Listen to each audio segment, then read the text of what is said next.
there, jerk faces. It's your boy Andy, and you're watching Nocturnal Transmissions, brought to you by the Circle of Jerks podcast. It's a conversation you could be having during the day, but coming at night. We're back for another week.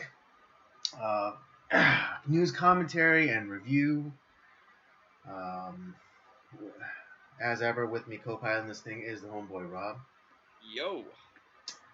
Yep. And we'll happy Lunar New Year, everybody. Oh yeah, that's right. Year of the Tiger. That's correct. Which is my year. I'm a year of the Tiger.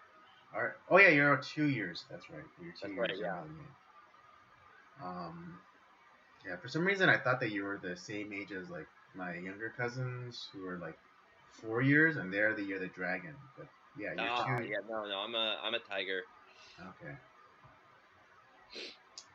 Well, nobody's perfect. We can't all be rats, but Yeah, I actually looked it up, and because 84 was the year of the rat, but it was also the year of the wood rat, which is also so it's like one of those weird syncs where it's like, because the rat is the first animal of the Chinese zodiac, and then the wood element is also the first in that line of interesting. Rotation of the elements. Yeah, so first animal, first element. So. Very cool. I did not know this. Yeah, and so I mean, beyond that, I mean, I only looked up myself. I didn't even think about like talking about Lunar New Year or whatever, or the Year of the Tiger. Yeah. So well, no, I mean, I think it'd be appropriate to listen to "Eye of the Tiger" and just. That's right. Yes. Right. By Survivor. Because tigers can't change their stripes. Bingo, exactly. God damn, that song is great. That's Rocky. It is. 3, right? Yeah, that's Rocky 3. Because it's when Apollo takes Rocky under his wing. It's the Clubber Lang one, which is I think Rocky 3 is my favorite Rocky movie. I need to go back and rewatch Rocky 3. That's one of the ones I think outside. Okay, to be honest, outside of Rocky 5, it's the one I've seen the least.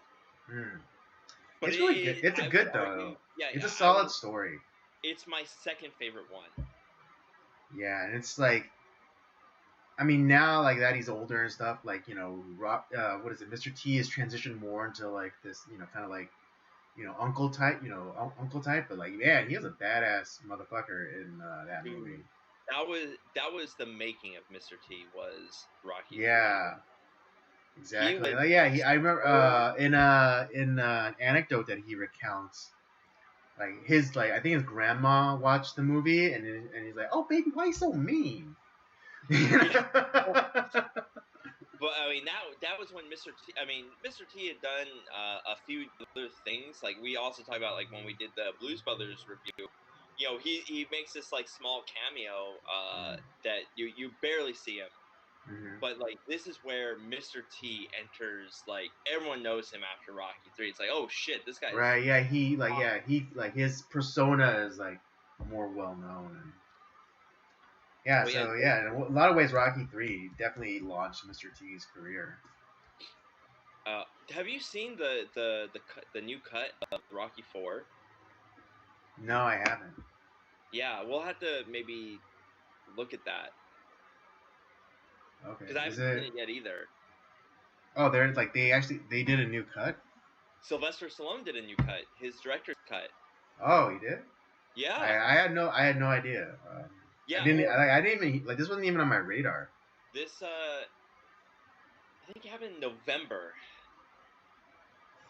So we'll maybe we'll touch on that at some point, because I heard it's actually like it changes a few things. Okay.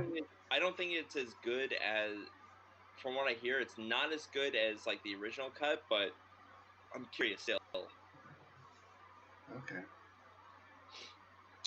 All right. Yeah, but of course, we have topics for discussion. Not too much, because it's a lot of things in the news is kind of old hat. So slow. Yeah, and I mean, Canadian truckers or whatever, but But one thing we will be talking about, because it does directly affect us. The whole like Newsom thing. And I, and kind of, and shockingly, a good amount of kickback now. This is like, this is, it's so weird because they keep making the same mistakes, and it's like, and it's, it's all, people, particularly like lefts or like, people on the left or people who are just like more or less like apolitical and it's like, oh, I don't care because as long as it doesn't affect me.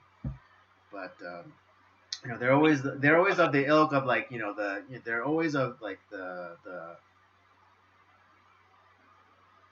measure twice, cut once, or or whatever, or more like measure measure three times, cut five times, sort of ilk. So we will get into that.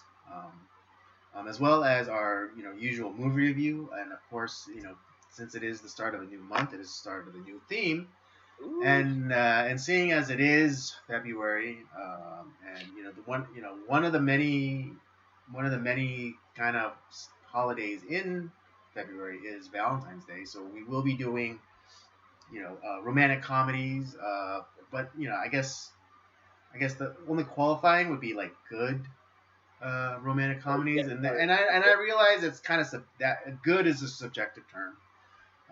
I think that the ones that we've chosen are some of the best, and because there's a lot of them. It's like, oh my god, this is just so. It's right, bullshit. Saccharine and trite and cliche, and yeah, or just really stupid.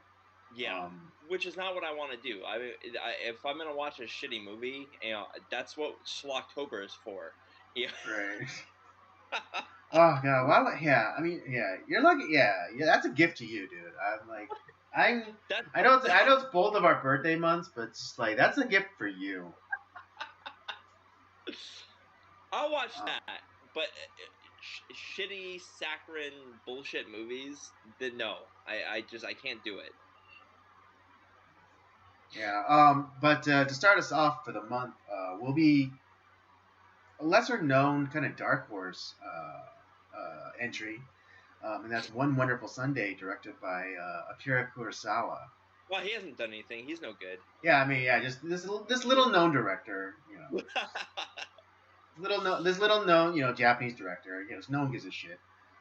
But yeah, we have that to look forward to.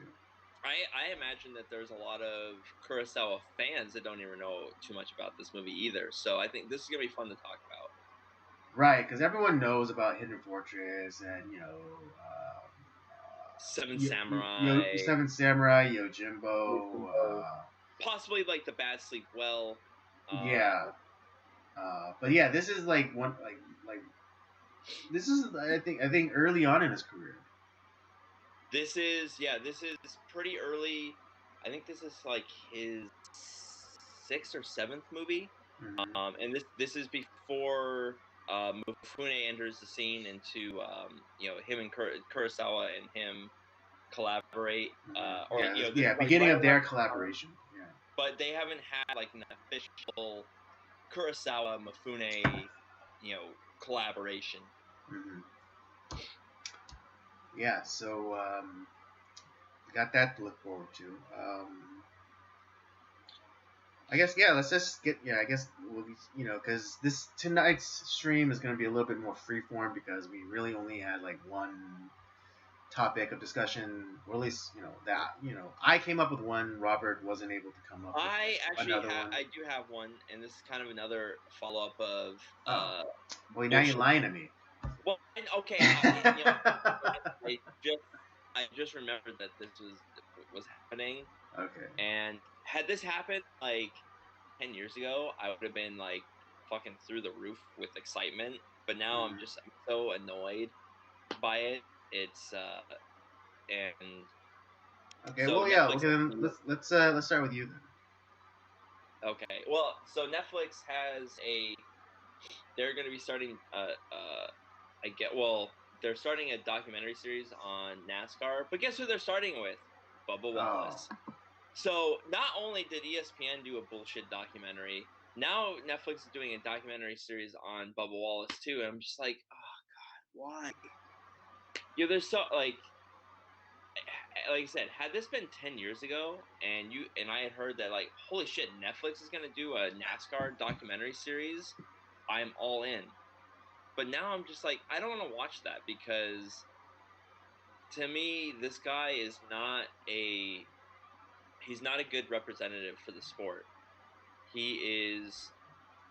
I'm not saying that he didn't earn his place, that he doesn't have the talent. That's not what I'm saying. But like, he does not have the right. I would say like the best personality. I think he is a liar. And I think he takes advantage of a lot of the kindness that the sport has given him. So would you say that he's lacking like the integrity? Yeah, I don't think he has integrity. Right. I mean, yeah, and again, not to disparage his skill, because I mean, from what you've said, like he seems like a pretty capable driver. Oh yeah. But he's becoming the Colin Kaepernick of NASCAR.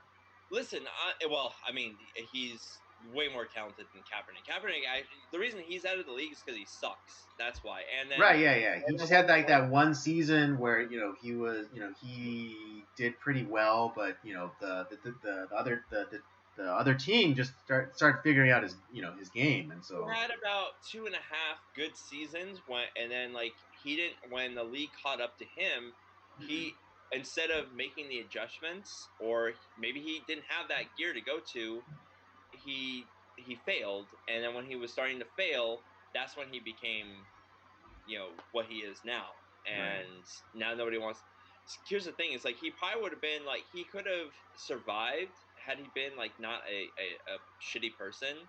He would have survived as a backup, because the thing is, like, you could probably bring him in, like, maybe not like for a whole season, but like, hey, you back somebody up for a couple of games, or God forbid, like if he leaves San Francisco and goes to like another team, maybe there's some coach that says like, hey, let's make these adjustments and see if you can do it, and then maybe he revives his career.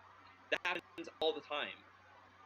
So Bubba Wallace actually is much more talented than Kaepernick, because he does have the skill. And now he's with a team that is growing and has a lot of backing behind it, with Michael Jordan being one of the team owners, and he can win. And he did win at this past season, which is normally I would say, hey, that's great for the sport, but he just doesn't have the integrity. And I'm not saying that there's every person, every driver in NASCAR has been like the most upstanding citizen or whatever, but I don't think that they necessarily took advantage of the sport and the competitors the way that Bubba Wallace did. That's what infuriates me. Right. Well, yeah, because I guess, I mean, if I'm interpreting correctly, yeah, like these, we, or at least you have relayed to us a lot of like the character defects of like many drivers. In terms of in terms of just they're kind of like their racing personas, but deep down they're really good guys or whatever. Oh yeah. But Bubba Wallace is really taking like using NASCAR as a stepping stone into like doing like into something else, or trying to make NASCAR into something else. And he's bullying his other. Not only I'm pretty sure I know he's bullying his competitors. Supposedly his friends. But I guarantee that in some way he's kind of bullying NASCAR, or NASCAR has capitulated to Bubba Wallace. And oh yeah, I mean, it's kind of like the LeBron effect, because because LeBron was like the most exciting player to come out in a generation. Like, he was supposed to be the next MJ or whatever. And so that's why he was able to get away with like all these things, like creating a super team and you know, like leaving, like having like this crazy high salary when he was on the Cavaliers, and then going to Miami and creating a super team with like D Wade and Oh, God, that's the season when I was like, because I actually liked LeBron up until like I'm taking my talents to South Beach, where like, and you made it like he made us waste an hour, of this whole stupid thing. Like, it's like just fucking choose the team, dude. Right. Oh yeah. Because at that time I You're think not like he became a free agent and he was like weighing his options and it was pretty obvious that he was gonna go to Miami so he can like link up with Dwayne Wade and God, why am I spacing on that third guy? Chris Bosh. Yeah, that's right, Chris Bosh. And so and then like they were and that's when like the league instituted like salary caps and whatever because of him. There had already been salary caps, like even before then. Right, That's not, but just more stringent caps, and like they made it like so like you like these super teams couldn't like it'd be basically harder to make like these super teams in the future. Well, because technically, because before that was I think what gave LeBron that idea was Boston had done it before Miami did. Because you had Kevin Garnett, you had God, what the hell is his name from? He was with Minnesota before. Kevin Garnett. You had what was his face who was already on Boston? Paul Pierce. Paul Pierce. Yeah, thank you. And then who else did they get on that team? Kind of like another. Yeah. They did them. They made him. Ray Allen. That's right. They made him like the ET guy. Yeah. But yeah, that was like, and before like then, but see the way why that was different. That was done through trades. Right. It was more organic. It was just like Paul Pierce was already there, and then they traded another guy for they traded Ray for Allen. Pierce, and they traded for Kevin Garnett. And right, yeah, because that was like, but like, yeah, it wasn't as though like, yeah, because that was acceptable because it happened more naturally, and it wasn't like, Paul Pierce was like throwing his dick around saying like, oh, I want this to happen. As opposed to LeBron, where LeBron was kind of throwing his dick around and be like, oh, I want this to happen, or I'm not going to your team. That's why, and this to me, this is where basketball started to fall apart because you had all this collusion behind, because essentially he manipulated free agency and that's right. And it's like, oh, well, okay, great, you're taking like a lesser salary to have to play with these other guys. That's fine. But the fact is, like, you probably, and I guarantee, like, a lot of course, you want to play with LeBron. He's a great player. Like, I'm not discounting his talent. He's really good. To be honest, I thought he was gonna fall apart by now, but like, he still has no fucking shot. But he just overpowers everybody. That's true. I mean, for his what position does he play again? What position does he play again? He's power forward. Right. I mean, yeah, he's a big power forward, though. He's a center that plays power forward. That's right. Yeah, that's what it is. Yeah. Wrong.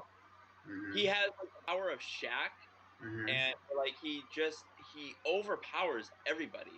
Right. Yeah. So he doesn't need like the finesse of Kobe. He just because he has that he has that huge stature.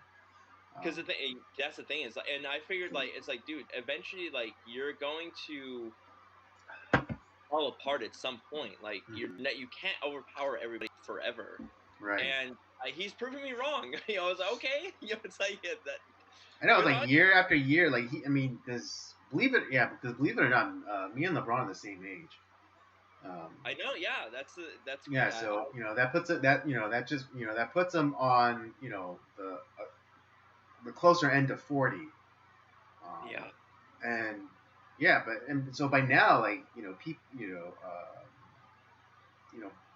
ball players, they're having like a lot of issues. I mean, even Kobe, for all his greatness, like he like towards the end, like yeah, they were saying how like even though he was like in his 40s, he had the hands of like an 80-year-old. Well, that's where like because that guy played hurt so often, and like there were it got to the point like he did need like hand surgery, Mhm. but he forgo it, and like he was actually shooting with like on his shooting hand, Mhm. he could only use like two of his fingers. Right, essentially. yeah, exactly.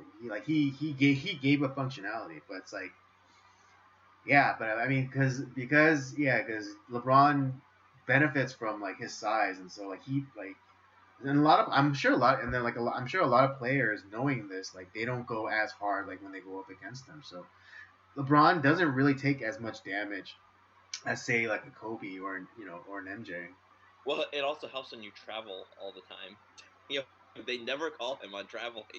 Oh, I that's I right. would Yeah. one traveling call on him, and he does it like at least 60% of the time. It's insane. Right, yeah, he'll take that like that phantom step and just like like Yeah, no one will call him on it. It's just like such bullshit. yeah. But like I said, LeBron, extremely talented, but kind of a not. And he does good things. Like I'm not saying that LeBron is a bad person per se. I think that like he is capitulating to the Chinese money and says a lot of dumb stuff because he's not a smart dude. He's a basketball smart, but he's not like the most Yeah, yeah, on fair. a road Yeah, that's car. okay. Yeah, that's my criticism. Fine. Like, yeah, because he created like that charity where he started that school in Cleveland. That's great. Whatever. You know, Yeah, kudos to that guy. Kudos to that. But you're right. He's an idiot. But also he's kind of a shithead too. With like the whole like with the whole like, oh, like some people put spray painted nigger never. on my gate in With that, Brentwood. that's Even something and that like and even though I have like the money for security like cameras and shit, like like there wasn't anything on it. It's like, notice how that story disappeared because it wasn't fucking true. yeah, exactly.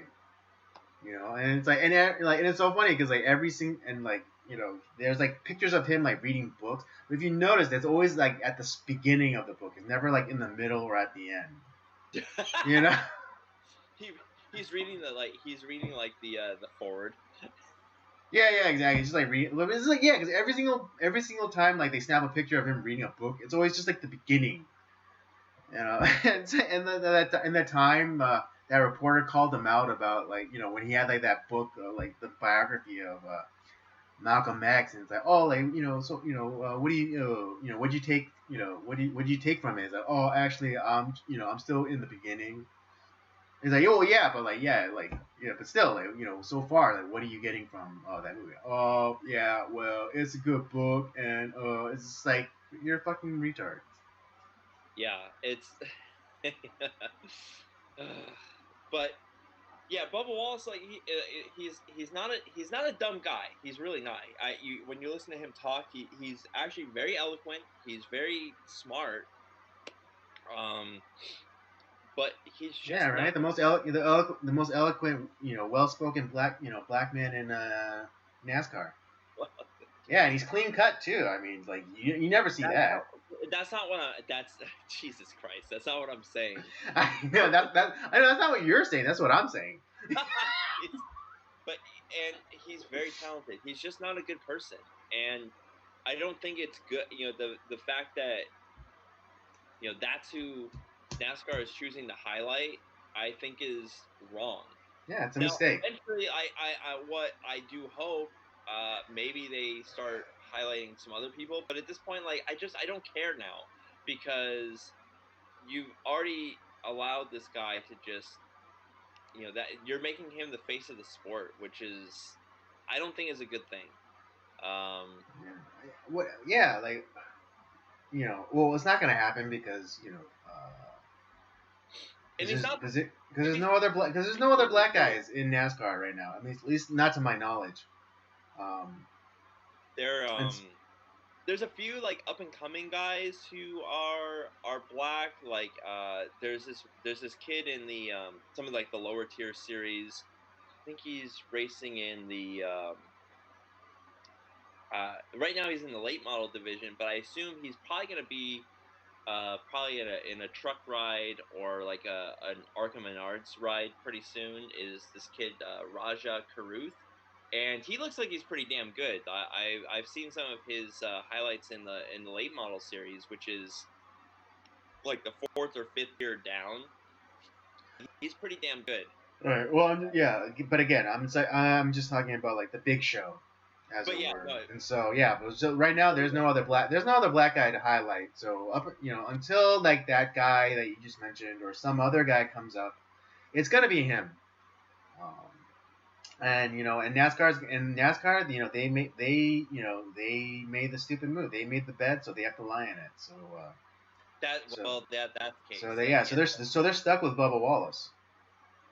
and here's the thing. This is why I've kind of just gone. It's like, you know what? I'm going to enjoy the sport that I love from the past. I watch old races. Actually, I've been going through the 1990 season. I have about like a few races left in that, and that's actually been really fucking exciting. Because yeah, not that like I do remember some of the big highlights, but there was a lot of races where I was like, damn, this is a good race, and you kind of forget about it. And I was like, I don't remember who wins this race, and this is really exciting. And then like some of the NASCAR podcasts I listen to, it's about the history of the sport. So, that's kind of like where I'm at now. I'm not necessarily watching current races right now. Maybe eventually I'll get to a point where I'll watch, but I'm really enjoying living in the past, I guess. Yeah, no. Where I mean, you're not you're not really alone in that either. What is it?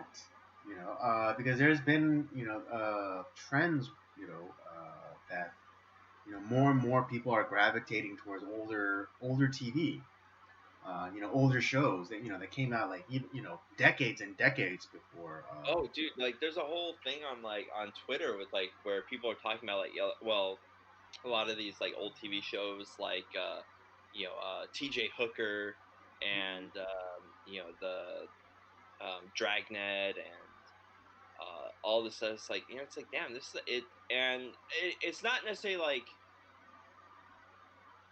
I mean it's much simpler, but like there's definitely like a message behind there where it's like it's saying a lot more, and it just it's because like back then TV was actually competently written, and they weren't pushing an agenda or a message. Um, like what is it? Like the new like Star Trek that's been coming out, like Discovery or Picard, like which is just god awful. And it's like and more and more people are going back to old Trek. The original series, Next Generation. My personal favorite, Deep Space Nine. which I need to get to. Yes. I need to. I'm almost done with Next Generation, and then that's the next one I'm going to do is Deep Space Nine. Yes, Deep Space Nine.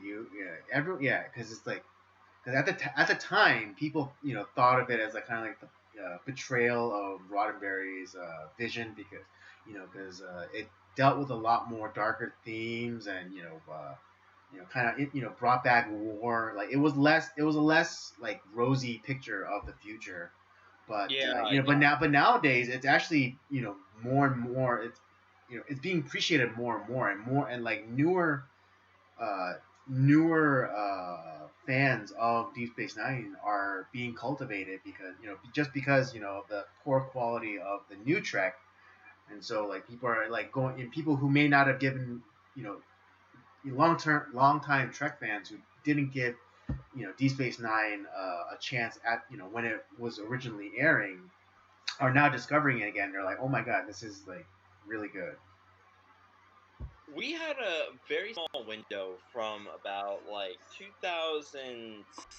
I would say about like 2005 to about like 2012, like where we had like what I would it was kind of like this new revitalization of television where like there was a lot of really good shows.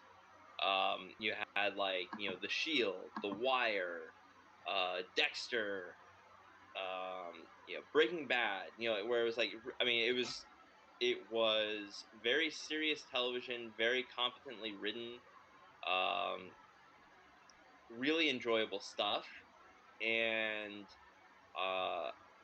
now it's just like I don't want to see it. I don't want to see a show about like some woman, just kind of like, yeah, I'm just gonna have sex all the time and everything's great. It's like, Well, no, I don't want. basically, they're just turning men into women. Yeah, with that, yep. What And about just like it doesn't work because, you know, you know, it just doesn't work because a woman can't, be as disconnected, as a man. Just again, speaking very generally because, I'm making a general statement, not a specific statement. Because yeah, you could find me like, a really disconnected, like hard, grizzled woman or whatever. But okay, fine. But generally speaking, like women can't be that disconnected. They can't be so cynical or whatever. Yeah, I mean, don't get me wrong. Like, yes, they can be like women are more neurotic than men. And for those of you who don't know, neurotic just means susceptible to negative emotions. Um, yeah? and Well, so and Mad Men was another great one too. I really loved Mad Men. yeah, and look what they did. I mean, I really didn't get too much into that show, but like look at the female characters. Like they were still strong. They were still strong. They exerted their own will, but like they were still feminine. Yeah, And they used their feminine, their feminine charms to their advantage. They didn't like shun their like they didn't shun their natural tendencies or their even their natural assets. January Jones is a stunning woman. I mean, she Mm-hmm. is uh, very beautiful, Mm-hmm. and but she's also but while she did have her problems, she was still really strong in that movie. Right? Yeah, exactly. She She's was always what's his face's character's wife, right? John Hamm's wife, yeah. Yeah, John Hamm's wife. Yeah, and like, and even what's her face, Christina Hendricks. Like, yeah, like she was like this buxom, she was this, buxom, Very, smart, very smart very. woman, but she used her sensuality to her advantage. She had those men in her fucking hands. Exactly. Yeah, and she was using the strength that she had as a woman. Yeah, exactly. Not and she wasn't great because she drank and smoked and cussed and whatever, like as good as the men. Is like, no, she was great because she used her natural strengths, Yeah, and she used her femininity to her advantage. Similarly in the same way that the character of Black Widow, she's a spy. Her that spying is not the same as being a soldier. It requires a lot. Being a spy requires a lot more subtlety, finesse, and subterfuge, yeah. and which the character Black Widow uses in spades. I mean, uh, now, again, I'm not a great, Black Widow scholar, but just going by the movie, like the first Avengers movie, that scene where like it seems like she's being captured and like and she's about to be tortured or whatever, um, That and was then all by design. yeah, that was all by design. She was caught, she was caught on purpose, because she was using the men's the men's ignorance to their advantage because they just thought that she was like this pretty face or whatever, and like she could, and she was completely overpowered, but actually she was the one in control. She was the one who was actually interrogating them because she used their biases against them. So Yeah, it's like, yeah, so like the men felt like they're in control, so they just kind of they told her everything that she all about their plans. And then like you get the reveal, like when Coulson calls up and it's like, and she's like, hey, I'm in the middle of interrogation, they're telling me everything. what?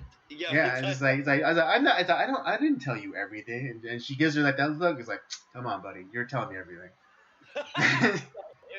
It's hilarious. Yeah, it was great. Yeah, but again, it was she wasn't like overpowering them and like and and and smashing their heads in, and it's like, tell me everything, like with a wrench or whatever.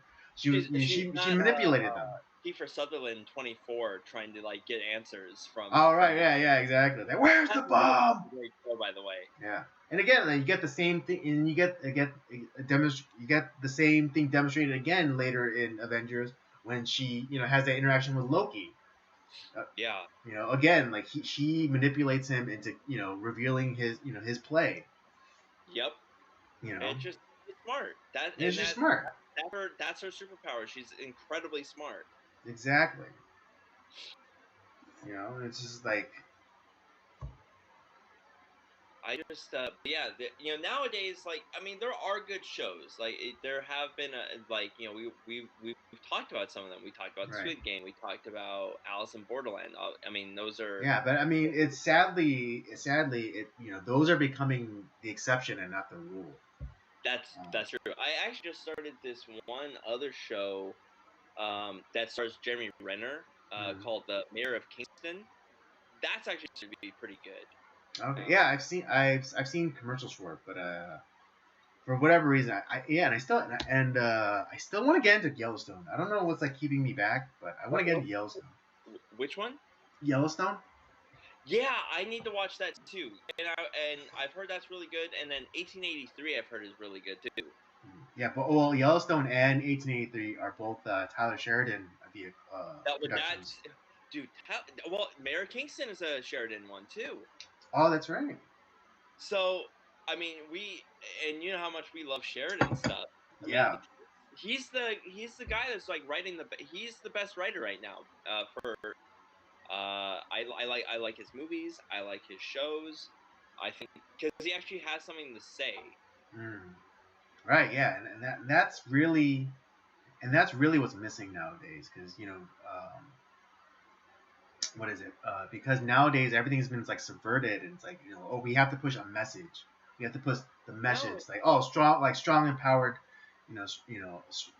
stunning and beautiful, empowered woman, who's able to even though she's 90 pounds, can put like a 200-pound man through the door or whatever. It's like, or like they have to be as ruthless, as the most ruthless male CEO, just like because reasons. And it's like, that doesn't work. It doesn't make people are not stupid. People are not stupid, and we know what is, and there's only so much that we can could suspend our disbelief of. See, Sheridan busts that because 3 of his movies have female leads. You have Sicario, you have Wind River, and you have the one with Angelina Jolie. I forget the fucking name of that one. Yeah, it's kind of a weird. It's a weird, clunky one. Those who wish me dead, I think it was. Yeah, thank you. Those who wish me dead. But like those aren't like necessarily overpowering. Like, I'm a woman, but I'm just as good as a man. Like that's not the point of those movies.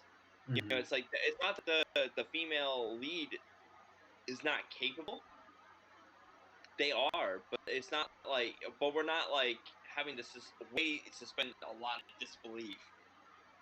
Right. I mean, like in Wind River, but just that last towards the end, where they have like that that gunfight. That satisfying. It was beautiful, but it wasn't like it wasn't as though Elizabeth Olsen was in it with them and like taking shots too. She.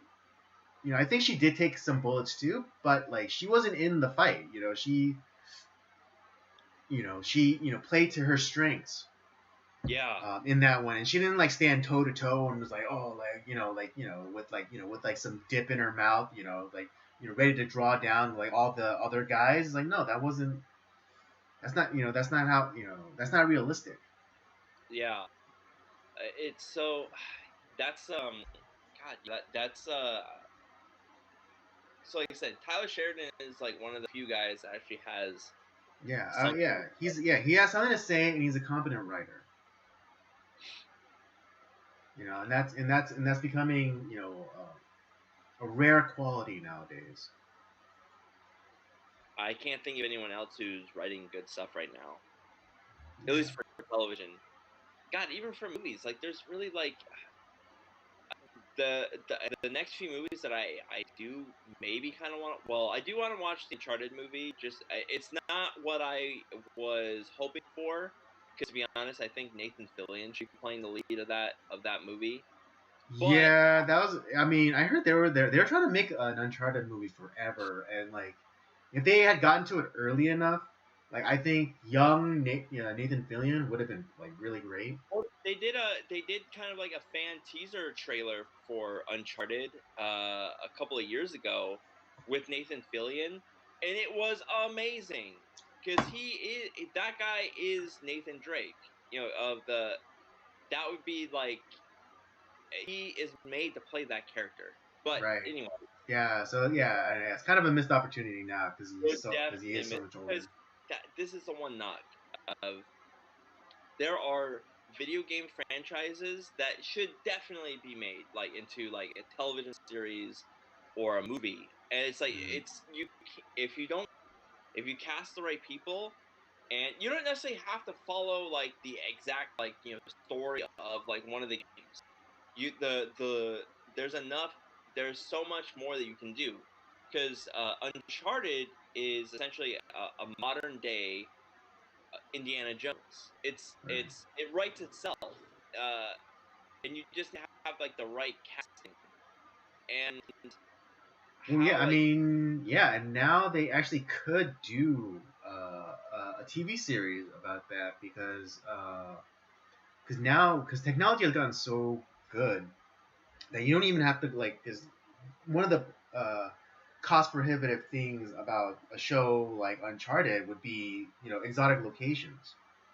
yeah, But nowadays, like particularly since what is it the Mandalorian started, they have, if you've ever watched the Disney Gallery, like kind of docu series that they do, like towards the end of like different television series, um, they have like this thing called the volume, which is like this huge like kind of soundstage thing, but it's like made of all of like these high res 4K like LED panels, and like they could shoot like entire scenes. Like they shot like a lot of the desert scenes that we saw in Mandalorian. Those are shot on that.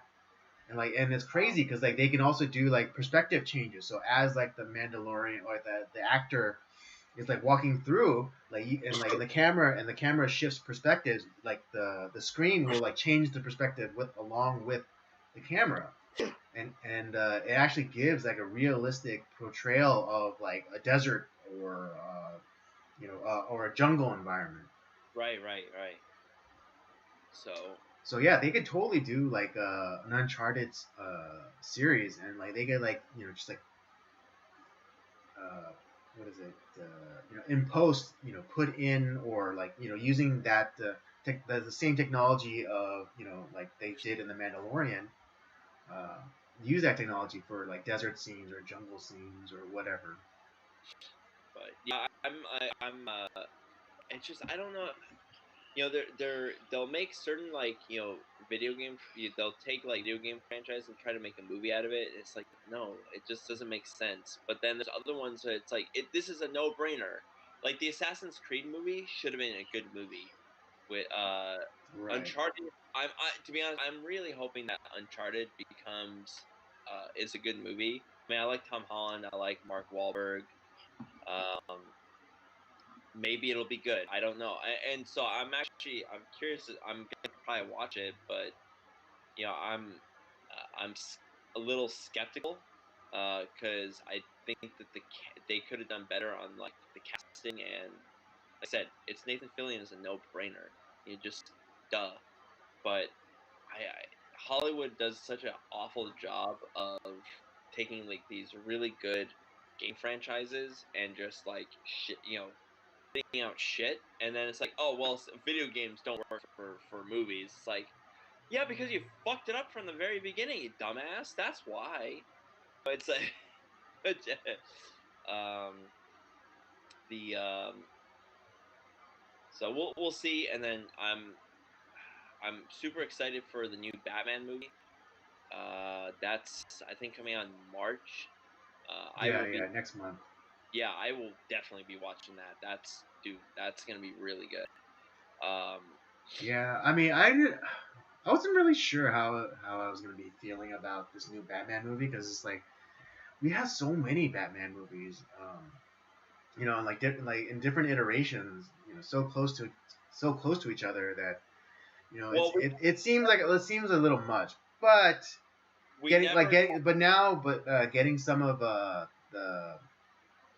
trailers for this one, it seems like I'm starting to get hyped, especially that last one.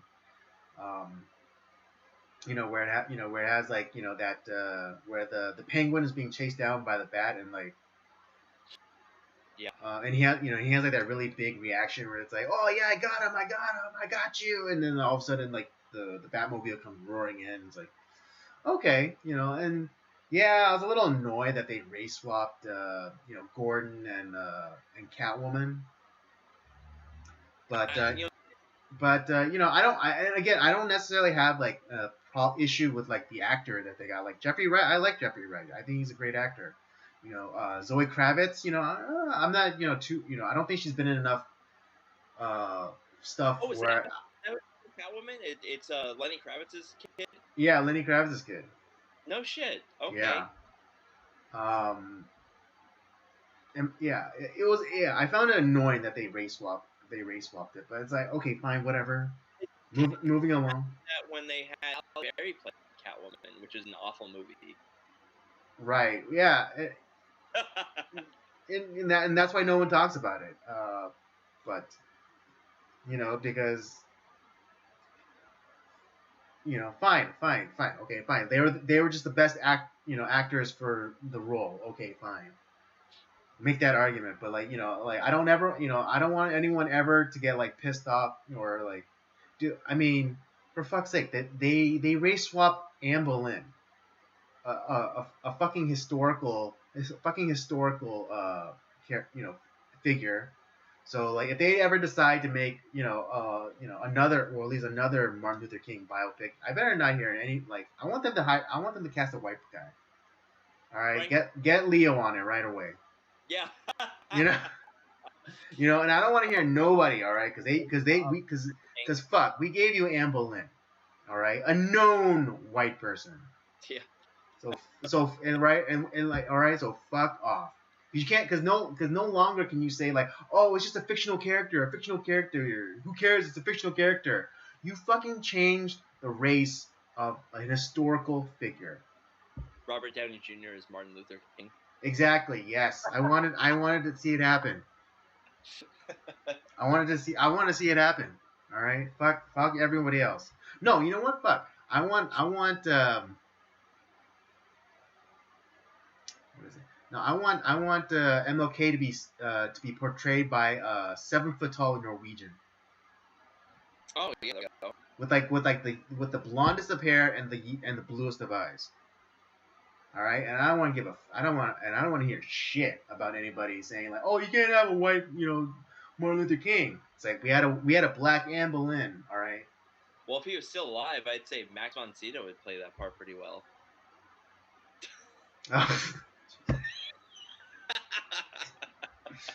Touche. But anyways, yeah, just because don't get me wrong, there was a lot of spell casting, back then too. Oh, but it's not like it doesn't happen. I mean, and obviously, and you can say like oh, well, those shows help pave the way for the crap that we're getting now. That's a fair statement to make. I mean, but back then it wasn't so in your face, and because now they're not even trying to hide it anymore. It's just like, yes, we want communism. Yes, we want everyone to be homos, or we want everyone to be black. Why do you think that like China has? I mean, as evil as they are, they do make a good point. It's like, yeah, we don't want our male actors to be all gay, and we don't we and you know, you're not gonna like do all this like weird like race and gender swap shit. Like women are gonna be women, men are gonna be men, and that's it. Because they Well, know that it's like it's dangerous to have all these shows with like these super effeminate justified men and these masculine frumpy women. It's not good for society. I'm not saying that like every woman has to be like super stunning all the time and like, has to live up to these unrealistic standards, whatever the hell the thing is. Like listen, like it's okay if like there's a woman that's slightly curvy. Like some people like that, but I don't want to look. I don't want to have like a Tess Holiday is like I'm a supermodel. My blood type's pudding, but like I'm sexy. It's like no, you're not. You're dying. You're disgusting. right, exactly. Or Lizzo, for fuck's sake. Oh, That's jeez, the Lizzo. person. It's like I'm big and beautiful. It's like no, you're dying. I know. It's like you're dying. It's like honey, you're 1 foot in the grave. Yeah, And I'm not saying this, like thinking that I'm like some sort of specimen or whatever. I'm just realistic. yeah. It's just I'm not gonna like if I ever get to a point like where if I get to a point like where I'm like 200 pounds, like I'm like oh shit, I'm in trouble. Like thankfully like I'm at like 170. So like, it's like I'm kind of like I'm not like in the best shape, but I'm not like huffing and puffing every time I walk up like one step. It's like or like right, yeah, and or then, yeah, you can make the argument that like BMI is bullshit and like completely arbitrary. it kind of is. Yeah, because it's like it's completely arbitrary. It's like like you're 5'10", so you should be like 200 pounds. Like Navy SEALs fail BMIs all the time. yeah, no, exactly. Yeah, because again, like because Navy SEALs, they put on like so much mass, like muscle mass, that they weigh more because again, muscle's heavier than fat, and so like so technically speaking, they'll be they would be categorized as unhealthy because of their BMI. Yeah, it's like whenever like because there were times where you had like certain SEALs that who either got injured or whatever, and they ended up they couldn't continue as a SEAL, and so they would go to normal commands, and the fact that like when it would come to like we would always have I think like every month or month and a half or so we would have fitness. We'd have like these fitness tests or whatever, and they would measure your BMI. And these SEALs who will like have like 0% body fat, like oh you don't match up to the BMI standards. Like dude, the guy can fucking kill you. It's like the guy is clearly in Right. I shape. mean, like, No, he's like this Navy SEAL is a literal killing machine, and you're he saying you're saying that he's unhealthy. yeah, it's like clearly like the BMI standards are not. I mean, maybe they for to a certain degree, maybe they're helpful, but they don't. Right. Yeah. I mean, yeah. Don't get me wrong. Yeah, the BMI could be complete bullshit, but they could be a really good like reference guy, and like It's and reference. and you could have like a few degree. You could have a few degrees of latitude. Either way.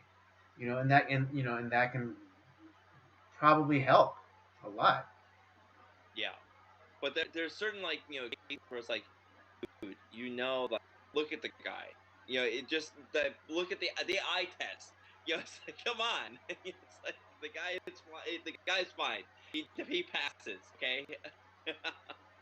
Right. I mean, I've yeah. already done. If the Navy SEAL does not require a rascal scooter to get around, he's fine. Yeah, yeah, exactly.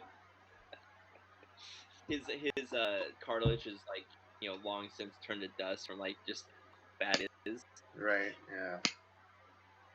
Yeah, and I mean, it's really interesting because I caught an old episode of that TV show Scrubs, Uh huh.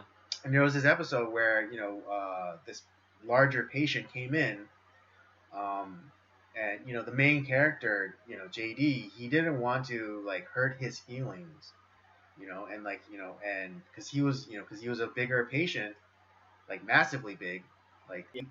he couldn't be and they had to do like an MRI test, but he couldn't fit into the MRI machine Oh. that they had at the hospital, and so they have to take him to the zoo and use their MRI machine. Oh my god, I totally forgot about that. But they think it was the fucking zoo. Yeah, exactly. And so it's like, yeah, because because That was again, not. They found a fat dude because that was not a fat suit.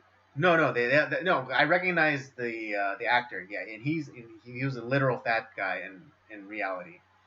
And so like the main character JD, he didn't want to like hurt his feelings and say like, oh yeah, you're too big, and and he was like, JD was more like the touchy feely, like, oh, nowadays, like, oh, you're beautiful at any size, yeah, you're beautiful at any size type of guy. But then you had like this other character come in and just like straight shoot him and be like, hey dude, you're too big to fit in our machines, we gotta take you to the zoo. And it's like, that sounds like Dr. Cox. no, it was actually Elliot, the love interest.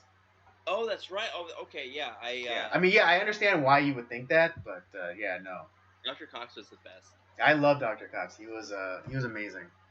But yeah, and it's just obvious too, because someone as big as that actor who's portraying the fat patient.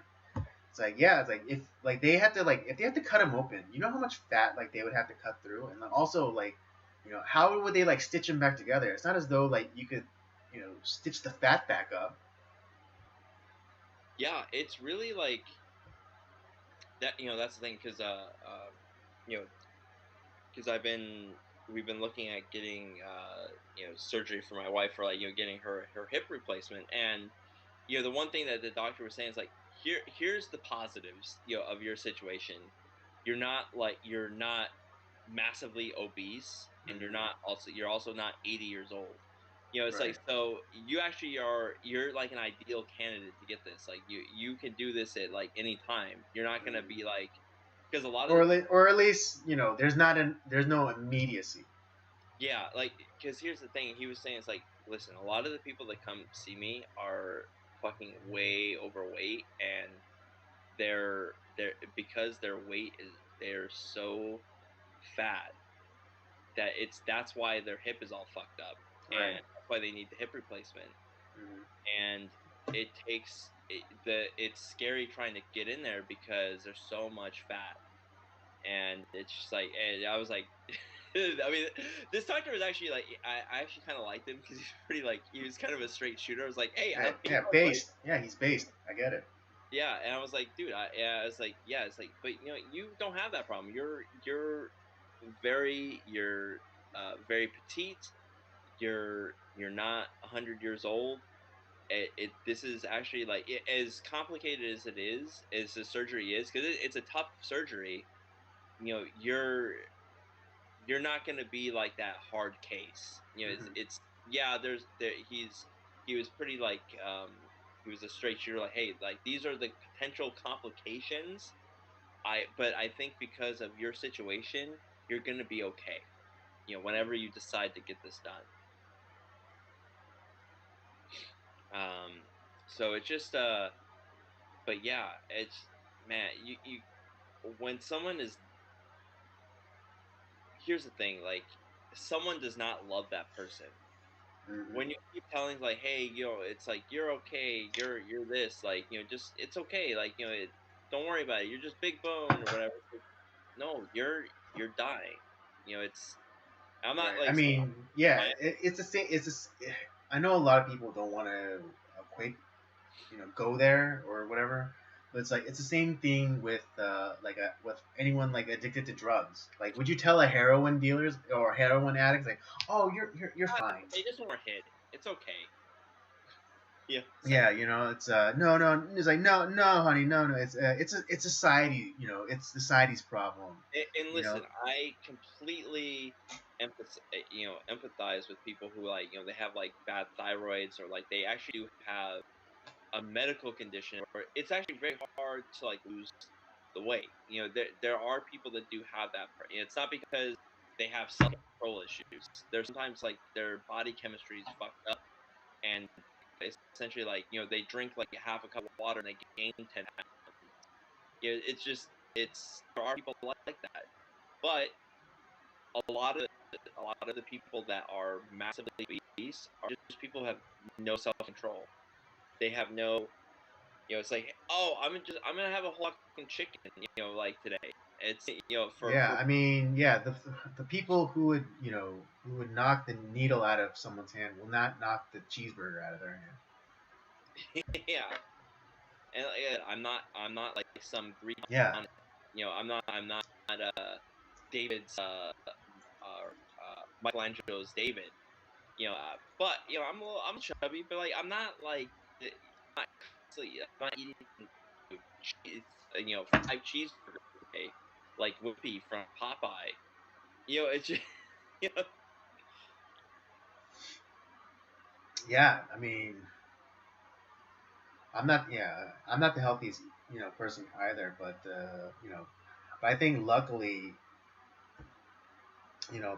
because of my heritage, a lot of my as much as I love meat, and you know how much I love meat, but during the week, like I eat mostly a vegetarian diet. I have like a bowl of rice, and then like the majority of it is usually just vegetables. I mean that's just the nature of the Korean diet. It's a lot of vegetables. And maybe like an egg, and that would be like the protein. Uh, but yeah, yeah, my like diet is like m- the amount of meat that I have is like, or at least now, like since since I've gotten older and smarter, is like I eat meat very rarely. Um, and it's only been a benefit. yeah, you do like Or eat like really crazy, like I don't have like fast food like 3 times a week or any such thing like that. yeah, that's been more of like that's kind of like, oh, it's a special occasion. It's like, yeah, I'll have Hmm. Jack in the Box today. That's fine. Or like Yeah, or like, I'll have Chick-fil-A today. But yeah, it's and I not mean, yeah, like and it's a discipline thing too, because it's like a lot of times, like I don't want to cook or like I don't want to put in the effort of trying to find something at home or and just like I really don't want to eat like another like. I was like, if I eat kimchi one more time, even though I love kimchi, I mean, I didn't, it's like if I have one more, if I have to eat one more just bowl of rice and kimchi, I'm gonna lose it. But ultimately, it's a benefit, and it is a discipline, and just like anything, you have to, like any muscle in your body, you kind of have to, exercise it. And the more yeah, you do, the easier it gets. definitely. But why don't we get on to your news topic that you wanted to discuss a little bit, which is news system just fucking up again. Yeah, What a yeah. surprise! Well, yeah. What a surprise, and it was so fun. Or intentional outing. It was just my Magic Johnson. On his Instagram or Twitter or whatever, he posted the pictures that he took with the governor and also mayors Garcetti and Breed. London Breed is the mayor of San Francisco, and of course Garcetti is the mayor of Los Angeles, and both teams this past weekend were going head to head for their spot in the Super Bowl. Okay, so here right off the bat, here's the thing. We know Magic Johnson has HIV, so clearly he's not worried. Right, but yeah. So how? So and also, how dare those people try to kill Magic Johnson? All right. Yeah, Well, yeah, that's it. All right, so fuck Rob Lowe, fuck Mayor Garcetti, fuck Mayor Breed, fuck Gavin Newsom for trying to kill Magic Johnson. That's all I'm gonna say. Yeah, I mean, here's the thing: in a sane society, who fucking cares? Like, clearly, like obviously, like they're okay. They know they're okay. Mm-hmm. Yeah, I So mean, fuck, like Magic Johnson, who has AIDS allegedly, and who is immunocompromised allegedly, and he went, there's no mask, in any of those pictures. There's no, and here's the great thing, like both Garcetti and Newsom was saying like, oh no, we just took our masks off for the picture.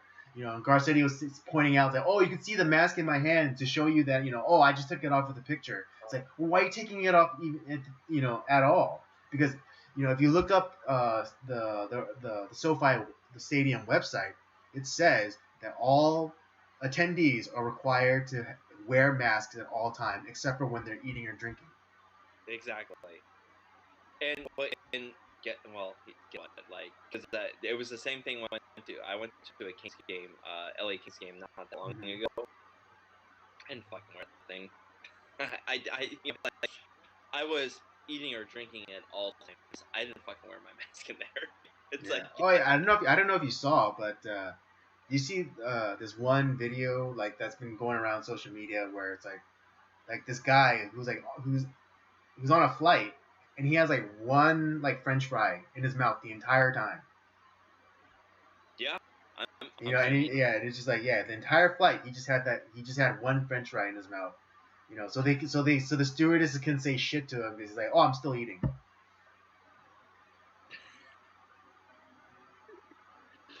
These are the ridiculous things that we have to go through to live like a normal life. It's just, oh my god. But I mean, but ultimately, just like don't comply. It's just like, good on French fry man. Yeah, but in our Magic Johnson of all people should be the most concerned over this, because if it's super contagious and super deadly, well, hell, anything like he's dead. Right, exactly. If Magic Johnson is not afraid, then why the hell are we afraid?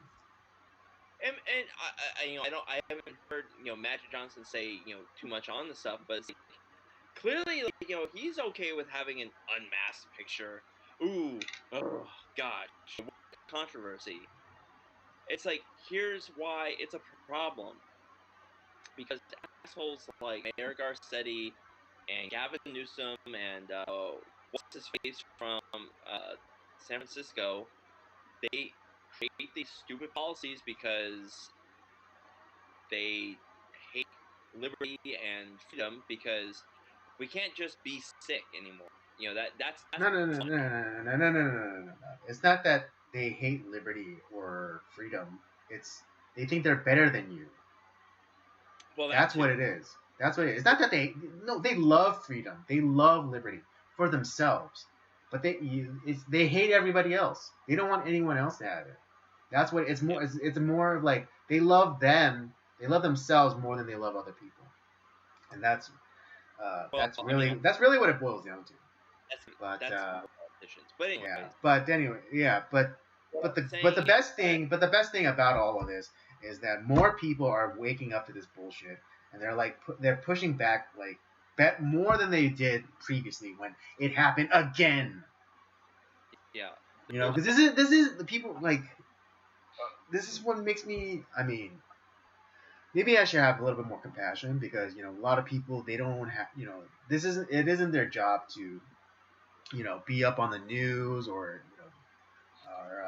or do commentary like we do.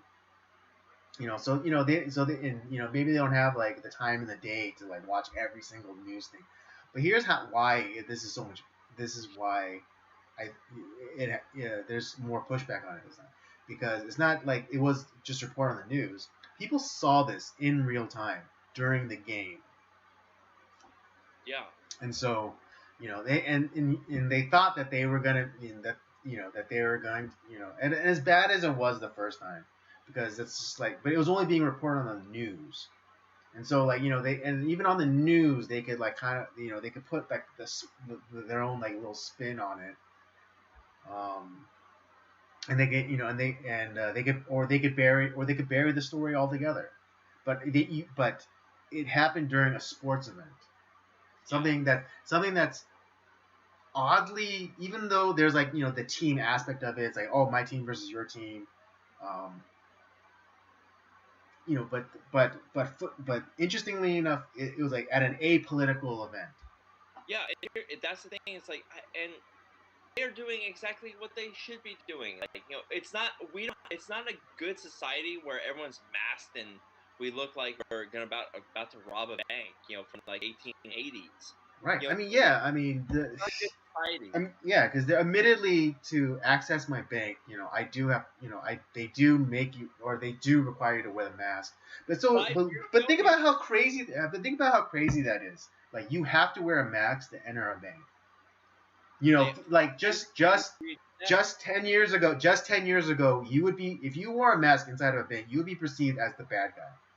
Yeah, you'd be arrested.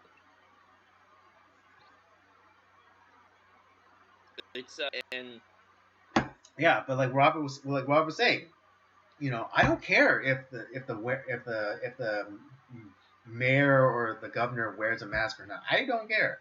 It's just they are saying that we have to wear one. But then they don't have to wear one. they are using the they create stupid policies that don't work, have not worked at all. I mean, if anything, it's gotten worse. But Right. then at the same time, like, have what was I trying to say? No, the it's not. But they are utilizing their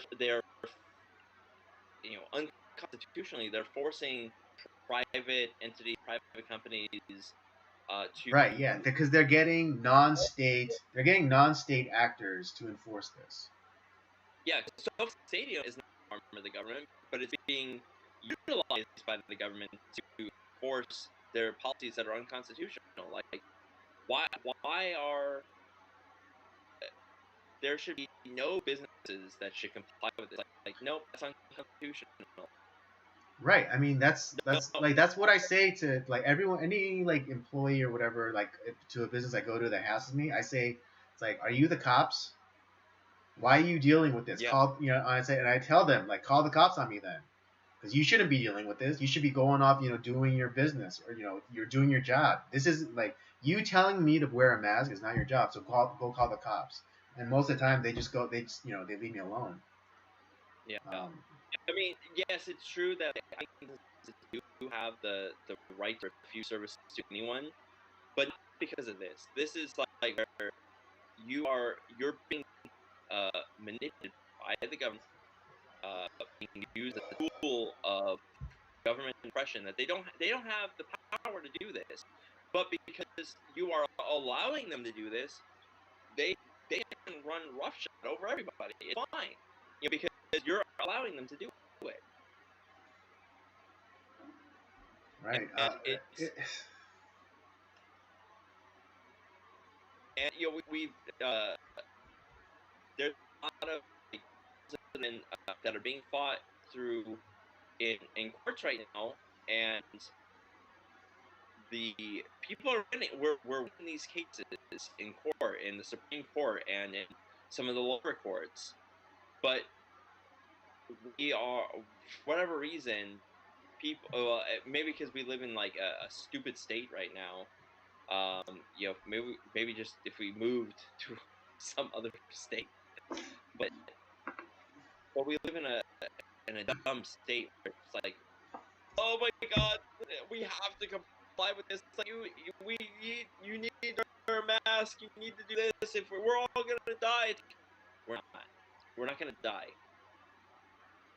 I'm not saying that, like, the virus doesn't exist. that people have not who have have been had a lot of other issues who have gotten it haven't died or whatever. I'm not trying to discount any of that because, and I'm not saying it's not like a serious thing. Like I said, this one does cause a lower respiratory infection, which can cause pneumonia, which pneumonia has been killing people for a long time. You know, Yeah. I get it, but it's like people get sick, people die, it happens.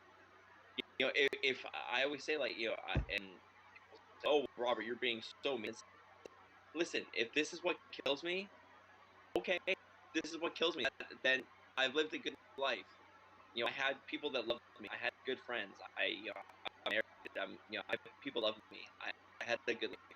You know, but if it's my time to go, it's my time to go. Big fucking deal. Do I want to live longer? Sure, of course I do. But I'm not going to live my life in fear. You know, I live an extra 5 years because I locked myself down and wore a mask in the shower and like every time, even when I sleep. Ooh, you know, like that's not life, man. So the fact that and when you have these asshole politicians who clearly don't give a shit, they know that this stuff is all bullshit. Clearly, we've seen the evidence. Like Gavin Newsom in French Laundry, which is fine. Go to the French Laundry. You can afford if you can afford it. Although I'm sure he's using our money for that, but that's another issue.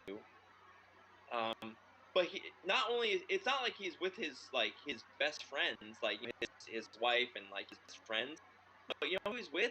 He's with like the medical lobby that have been have creating the mandates and all this stuff. Like, and they're not masked. They're not doing anything. That's why we know it's bullshit. Like they don't care.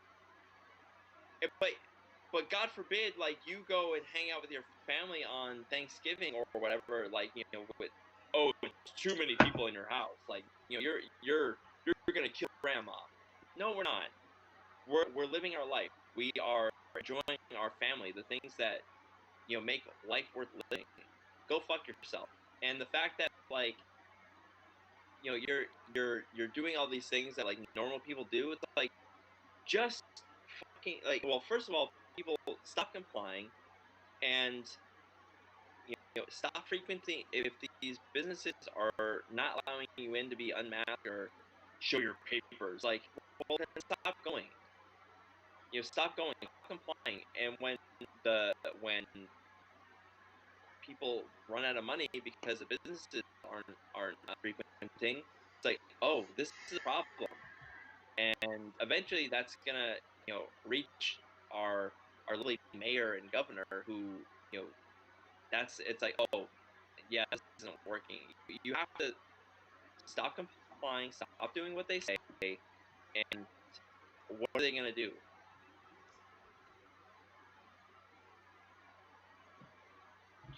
Live your life. Stop being afraid.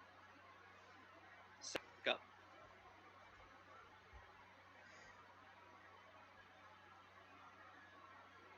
This is stupid controversy. Like it's, the fact that like, of course, also like take a picture with like with who doesn't want to take a picture with Johnson? It's like, of course, I want to take a picture with Magic Johnson. I think to meet I the guy. don't. Yeah, He's they. fun.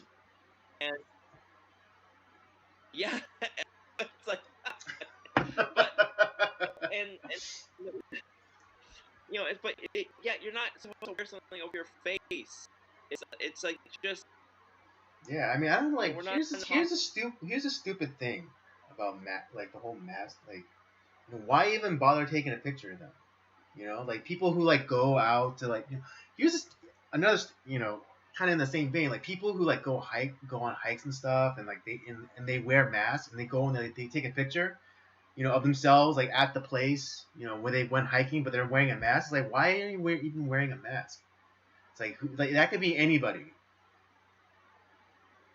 Yeah, like you're literally erasing your face. It's like, and you're making no distinction um, of who you are. It's like it could be literally anyone under that mask. It's like, oh well, it's my account. It's like like do I know that? Like under that mask, you could be anybody. So what's like it's like who like what does it matter? You know, Likely. you know, and that's why at my church when I would do announcements, a lot of people like they'll like do like the whole like oh we ask that you please wear masks if you're here and but I don't I just because I like one it's just like I don't want it like I don't don't want it because it's a stupid rule or it's a stupid like mandate. And so like I'm not and secondly and I'm not gonna tell another image bearer to cover their face. Like nowhere in the Bible does it say that you have to cover your face when you approach the Lord. And so I don't I don't repeat that. I don't say like, oh, we ask that you wear a mask, but you it's like one like we already know. Second, and then most importantly, like again, yeah, I'm not gonna tell an image bearer to cover their face. It's fucking ridiculous. But yeah, I mean, I'm like you were you kind of steamrolled me there with your rant. But yeah, I'm like happy that this happened like at a football game because like it for one like it was at like again despite like the my team your team nature of a football game. This was really an apolitical. There was really an apolitical event, and it was broadcast to everyone. Like normies who are not political or who don't watch the news every day like I do or like you do or whatever. And so they're able to see this finally, and they're able to see the hypocrisy. They're able to see the idiocy of it. And so I am so happy that this happened. I'd be Because like, now, oh, hey, because now they're getting the proper amount of pushback, and like now even like and it's changed. It even changed Gavin Newsom's behavior because I think because he had some sort of other photo op here in LA, and like during the photo op, he kept his fucking mask on. And again, like yeah, there was like people with around him, and they're like all masked up, and like people can now see how fucking stupid it is that to be wearing these things. And like now, like he's even like announced like his new like endemic plan. Because like because we're no longer no longer in a pandemic and we just have to live with it and just like oh yeah, so I'll be so in a couple of months I'm gonna be fucking asshole. yeah seriously. Piece So of yes, shit. so it's What should have been happened through this game is nothing. What should have been highlighted is like what a fucking awesome game it was. But no, we have to have like some bullshit like this that kind of steals the thunder away from that. And I'm just like I said, and honestly, like fine, I'm glad the governor and the mayors want to show up and like enjoy it because hey, guess what? They're as much as I hate to say it, other people too, and they can enjoy football just if they barely, want. just barely though. I mean, barely. Like, yeah, I mean, also like, interestingly enough, LA almost lost the Super Bowl because of all the because of all the stupid restrictions. You know how many, not millions, billions of dollars. Yeah, wow. billions to not just the stadium, but to the local economy. All the restaurants and all the hotels and things like that. And interestingly enough, this is no surprise. But guess who guess which city just extended their mask indoor mask requirement another month. That's right. Yeah, the indoor mask mandate that LA instituted in December is like, oh yeah, just be for a month, just wear it for indoors for a month. We just extended or LA it just extended it for another month. Or I think maybe 2 months. I think because initially I think it was supposed to be until February 14th, but then I think I read somewhere it's going to be March 15th. I'm not 100% sure, but like they did extend it. Of course it did. There's always gonna be an extension. There's always gonna be another variant until we say like, who gives a shit? We're not gonna do this. Stop. Yeah, I mean, but again, again, I know Robert, you're like, you're really hopped up about it, but I just laugh because because it's in the Bible, vengeance is mine, saith the Lord, you know, and if and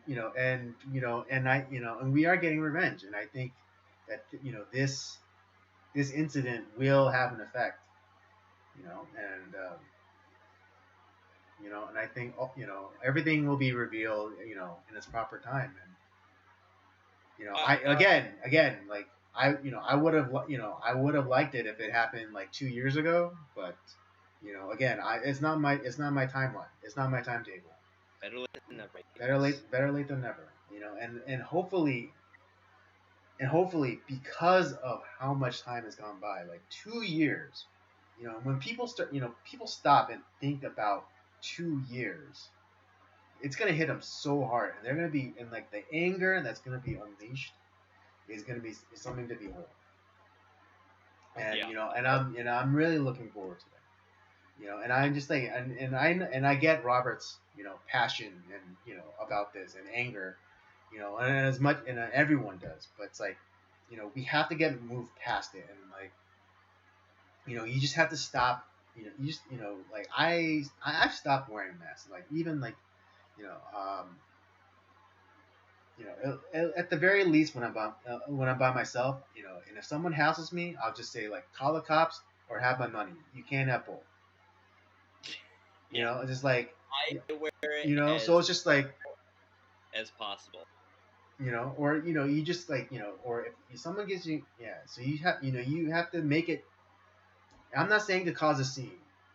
You just individually you just have to stop doing it, and then more and more people are gonna courage is contagious, and so you just have to allow people to see you do it, and then they are gonna have they're gonna be inspired to do the same, and then more and more it's gonna accumulate. It's gonna be a snowball effect, and then sooner or later it's gonna come it's all gonna come down.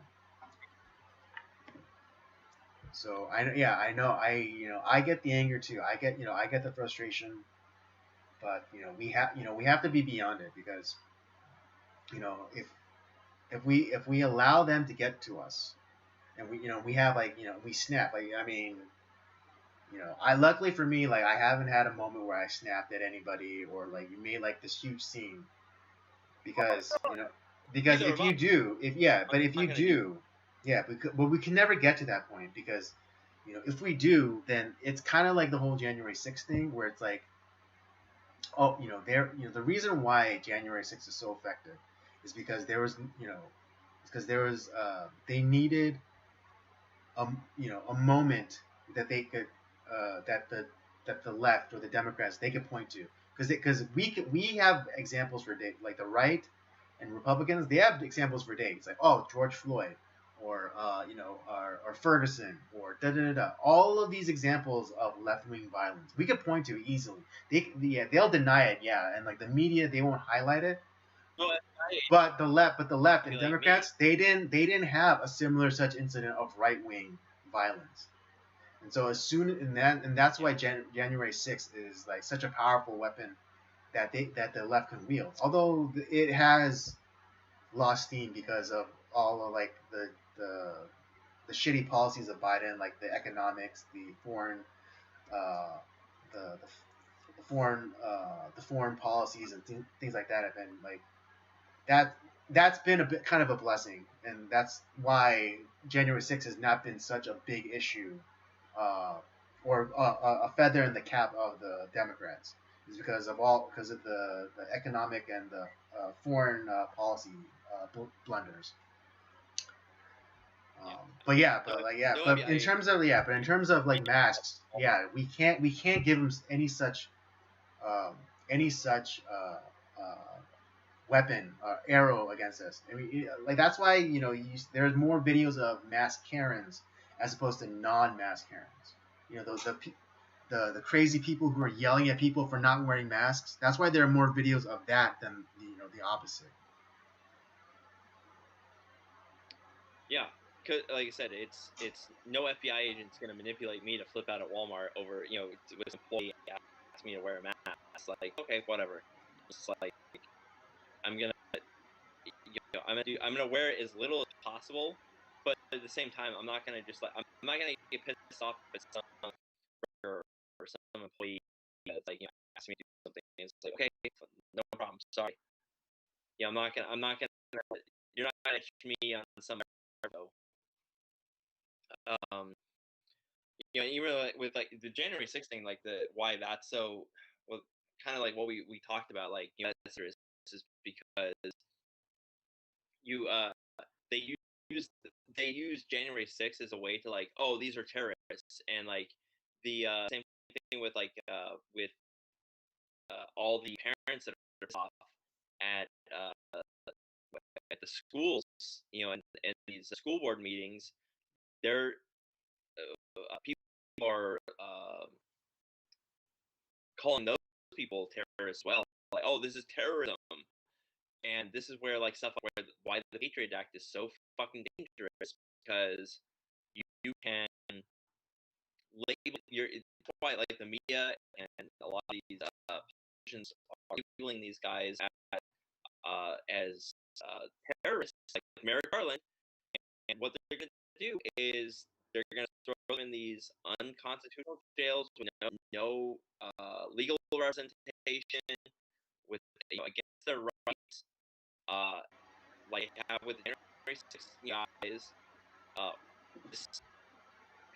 stupid as that was, it's like they actually really did nothing wrong. Now it was they were manipulated in going there.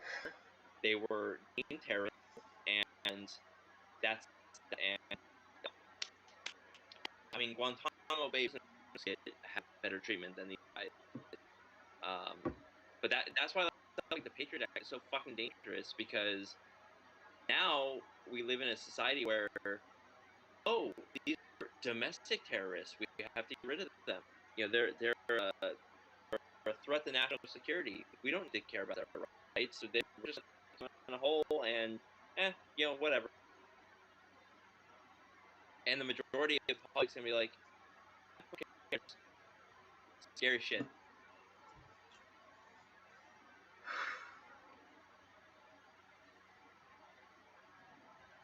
So don't for people on who are on our side, don't come with one of these people. Like don't yourself in a viral video. Don't back out.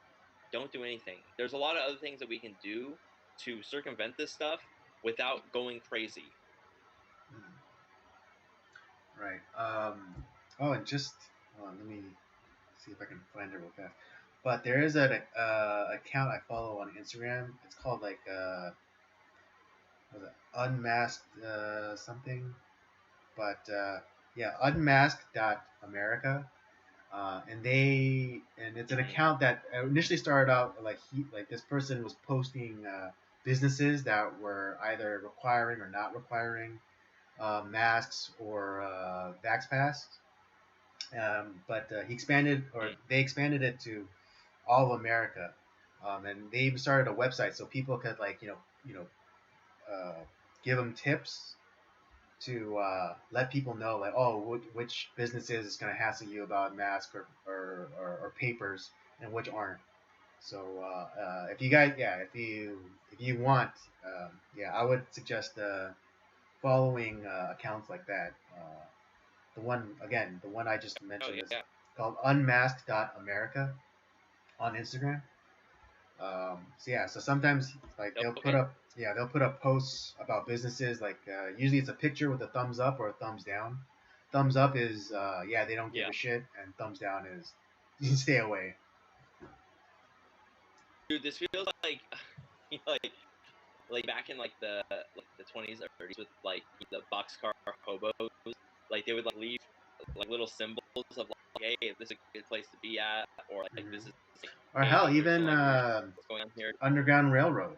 You know, like the lantern in like the window or Yeah, whatever. I mean, or going way back, or going way back, like the fish symbol for like Christians back in like, the early church days, in Rome. Right. It's that this is what we Or how even taking history it just back kind of even like further, like you know how the left can't create anything. They can only subvert or invert. Um, and during the George Floyd riots, it was like you saw the most saddest thing ever, and that's businesses putting up signs like saying like, oh, this is black owned, oh, this is women owned, oh, like like, and that's like the new Ram's blood, or that was like that was the inverted Ram's blood. But now like we have like an actual like good Ram's blood in this website or this account. It all just circles around, buddy. It all just circles around. Yeah, like they had their inverted Ram's blood. Now we have ours. Yeah. Yeah. So again, that account was unmasked.america. Oh yeah, I'm gonna check out. Yeah, and on their profile they have a link to the website. It's actually pretty neat. It'll take you like give you a map of the and you can zoom into your specific area. I think this person is in California because a lot of the businesses are in are in like the Southern California region. Nice. Yeah. Well, why don't we end this shit Sunday with something good? Yeah, with a wonderful Sunday. One wonderful. Yeah, one wonderful Sunday. One wonderful Sunday. I'll be right back. You give the synopsis. I'll be right back. Okay. All right. Yeah. Again, tonight's movie review is One Wonderful Sunday, directed by Akira Kurosawa.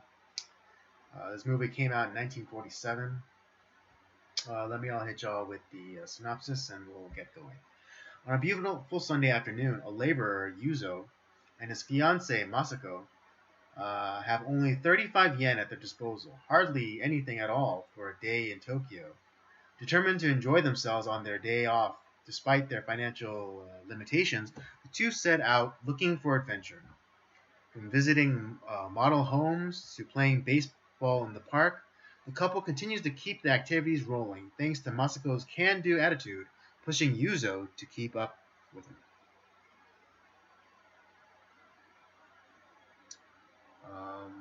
Yes, again, this is a bit of a dark horse entry or movie. You wouldn't typically, you wouldn't like. I know, we said like romantic comedies or good like love stories, and one wouldn't immediately run to Akira Kurosawa, but yeah. So I stumbled upon this movie because I've been working. I recently got the Criterion streaming service, and mainly, well, actually, one of the big reasons why I got it is because like, oh shit, all of Kurosawa's films are on Criterion. Okay, great. So I've been working, slowly working through his filmography, and so I kind of stumbled on this. I've just been working through like his first film and just going down. And when I watched One Wonderful Sunday, I was like, wow, this is a really good movie. Like it's it's a cute little movie, but it's saying a lot at the same time. It's not just some dumb romantic comedy. It's actually a really serious movie. And that's how a lot of relatable themes, situations. Just out of curiosity, I did look up the conversion rate, especially for back then. So yeah, I yeah. did the So same back thing. then, the 350 to about 400 yen was equivalent to $1. So okay, So yeah, I so did. and they only had 35 yen. So they were basically trying to live off of like 10 cents. Yeah. So here's what, because I did this too. Because I was like, okay. So in 1945, before the end of the war, Hmm. it was about 3.6 yen to $1. Hmm. By the time this movie explodes, which is 1947, it was about 270 yen to $1. Right. And so Okay. they had 35 yen, which they had like, yeah, like you said, like 10 cents. Hmm. That's horrible. I mean, like Yeah. the inflation like was insane. Right. And Because which yeah, because the when like because this movie came out in 47, but then there wasn't any indication of saying like uh when this movie was, other than the fact that it is post-war. So yeah, during that time, during the occupation, like yeah, the exchange rate was just like wild, insane. And insane. there was a huge black market that was Hmm. taking advantage of a lot of people. Right. Um, so as said, this is directed by Kurosawa. It was mainly filmed on location in Tokyo. I think it was kind of to highlight like a lot of the issues that were going on there. Hmm. It was also inspired by and Kurosawa. A lot of, I think a lot of Kurosawa fans know this, but if you've never seen a Kurosawa film, he's a very Western inspired Japanese Hmm. director. Like he has a lot of Western themes uh, in his movies, and this is no exception on this one. The way that he filmed was inspired by Italian neorealism, which I'm not super pretentious enough where I've seen a lot of Italian neorealism, but essentially what that is it's more like kind of the documentary style, like where you're not like it's not like you're not watching a movie. It feels like you're just like observing Right. the real. Yeah, and that's one of the things that I noted. That it had like a very almost like a cinema verite style of shooting, Yeah. where it just seems like you're like watching these events like happen as opposed to like them being like very heavily choreographed. Right, right, and some of the movies that we have talked about that kind of fall in this line are like Easy Rider or like The French Connection. It Hmm. doesn't feel like you're watching a movie. You feel like you're just like you're observing something that's happening. Yeah, exactly.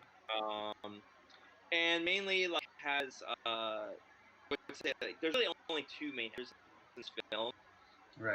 Uh, most of the people that we see in this movie are actually extras outside of like maybe about like 10 of the people, but like there's not really any like there's no like big name actors in this movie, to be honest. Right. I'm gonna get to that point why that was the case. But we have Chieko Nakakita, who plays Masako, and we have Isao Numasaki, who plays Yuzo, the man. Um, and I was trying to find out what was interesting about like this film is that in '47 there was actually a huge labor dispute with like a lot of in Toho, Hmm. and '47 pretty much because of that labor dispute, all the actors left, or the majority of them left. A few of them stayed behind, but the majority of them left and started and they created like all like their big famous actors that they had at the time pretty much like left, and those actors formed a new studio called Shin Toho, which ran from '47 to '61. Their probably most famous film was you know was Stray Dog in '49. Well, I was looking at their filmography of the movies that they made at Shin Toho. Hmm. Stray Dog, 1949, with which is another Kurosawa film. starring Toshiro Mifune and Takashi Shimura, who are those are Kurosawa's guys essentially. Right. And the majority of their films are mainly like horror, sci-fi, B films, and they folded in '61. So that was like Shin Toho no longer exists. Mm-hmm. But the reason this caused Toho to do like an extensive like talent search that resulted in them finding Toshiro Mifune, uh, and who began working with Kurosawa and Toho. Essentially, he started working with them that same year. He did his Mifune's film debut was Snow Trail in '47, which is not a Kurosawa directed film, but he wrote that movie. And then Drunken Angel was like technically the first movie Mifune Kurosawa film, and this One Wonderful Sunday is one of the few movies that does not have Takashi Shimura, who had been in pretty much up to this one had been in all of his films, and it didn't have Toshiro Mifune or Tatsuya Nakadai, who we see in like Yojimbo and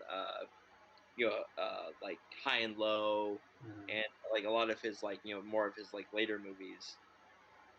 So and the reason why like the lady who plays Masako, like why she stayed behind, is because she was actually married to a Toho executive, so she stayed behind to play.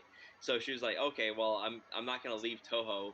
Right. And I couldn't really find too much information on the guy who plays Yuzo, but he only did like one more film. He only did like 4 or 5 films.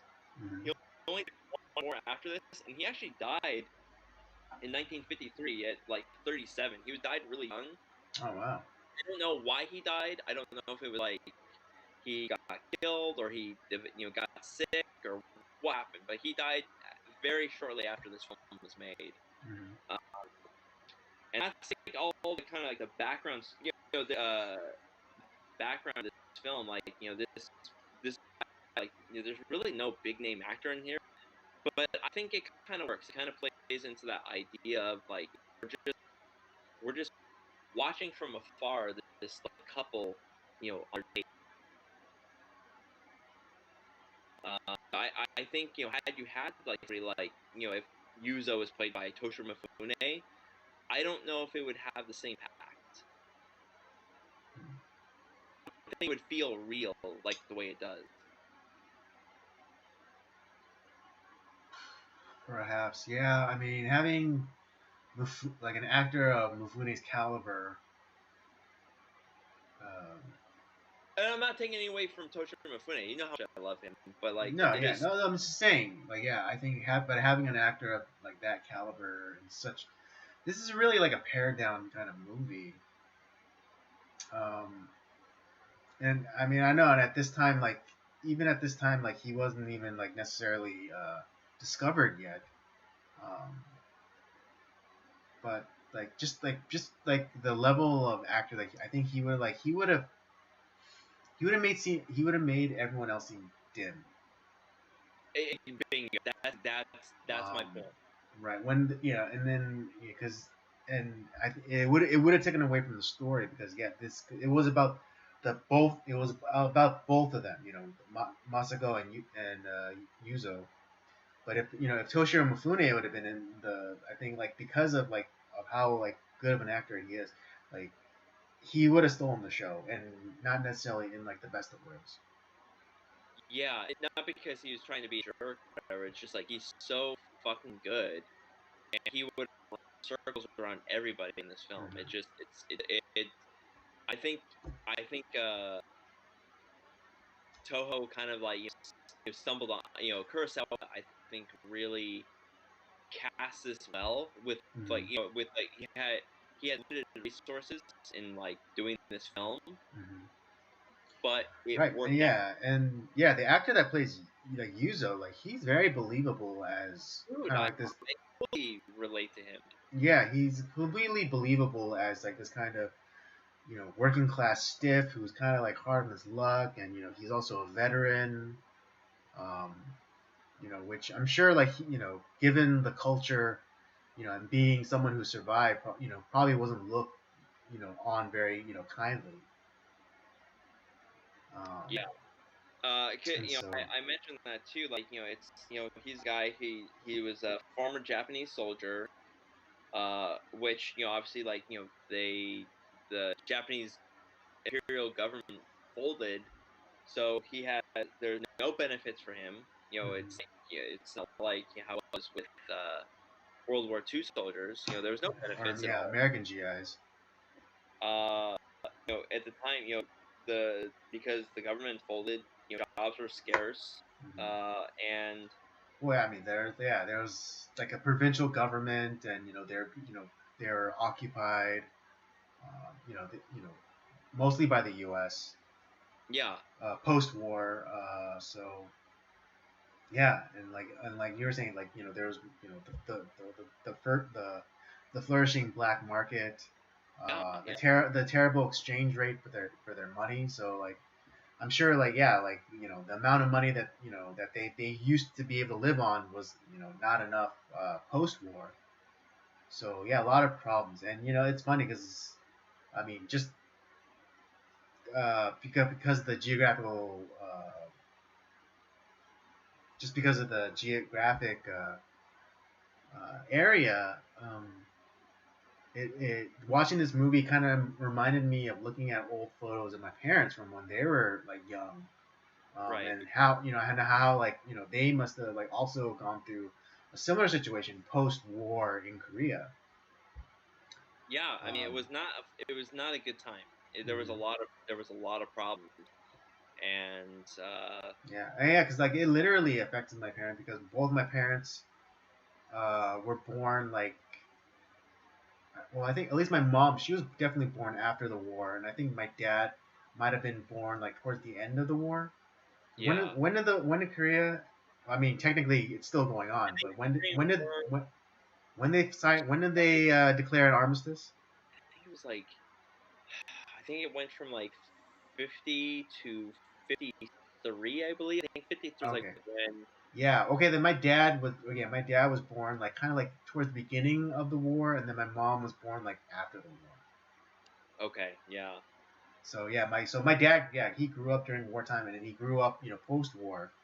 So yeah, just like, and like seeing like pictures of like my dad, at it, when he was young and stuff. Yeah, just and then watching this movie because it also was in black and white. It kind of helped me. It helped with the connection. But yeah, yeah, I'm and sure my parents like yeah, I'm sure my parents lived through like similar situations. and I can kind of sympathize too a little bit because listen, Japanese imperial government, shit, it's like they were evil. But you have like a lot of people who are they're just normal citizens, and like it's not their fault that they were that they're Japanese or like they're not necessarily involved in a lot of like the evil that was going Right. on. Hmm. And there's a lot of people who like there's a lot of obviously like a lot of people got conscripted into the army.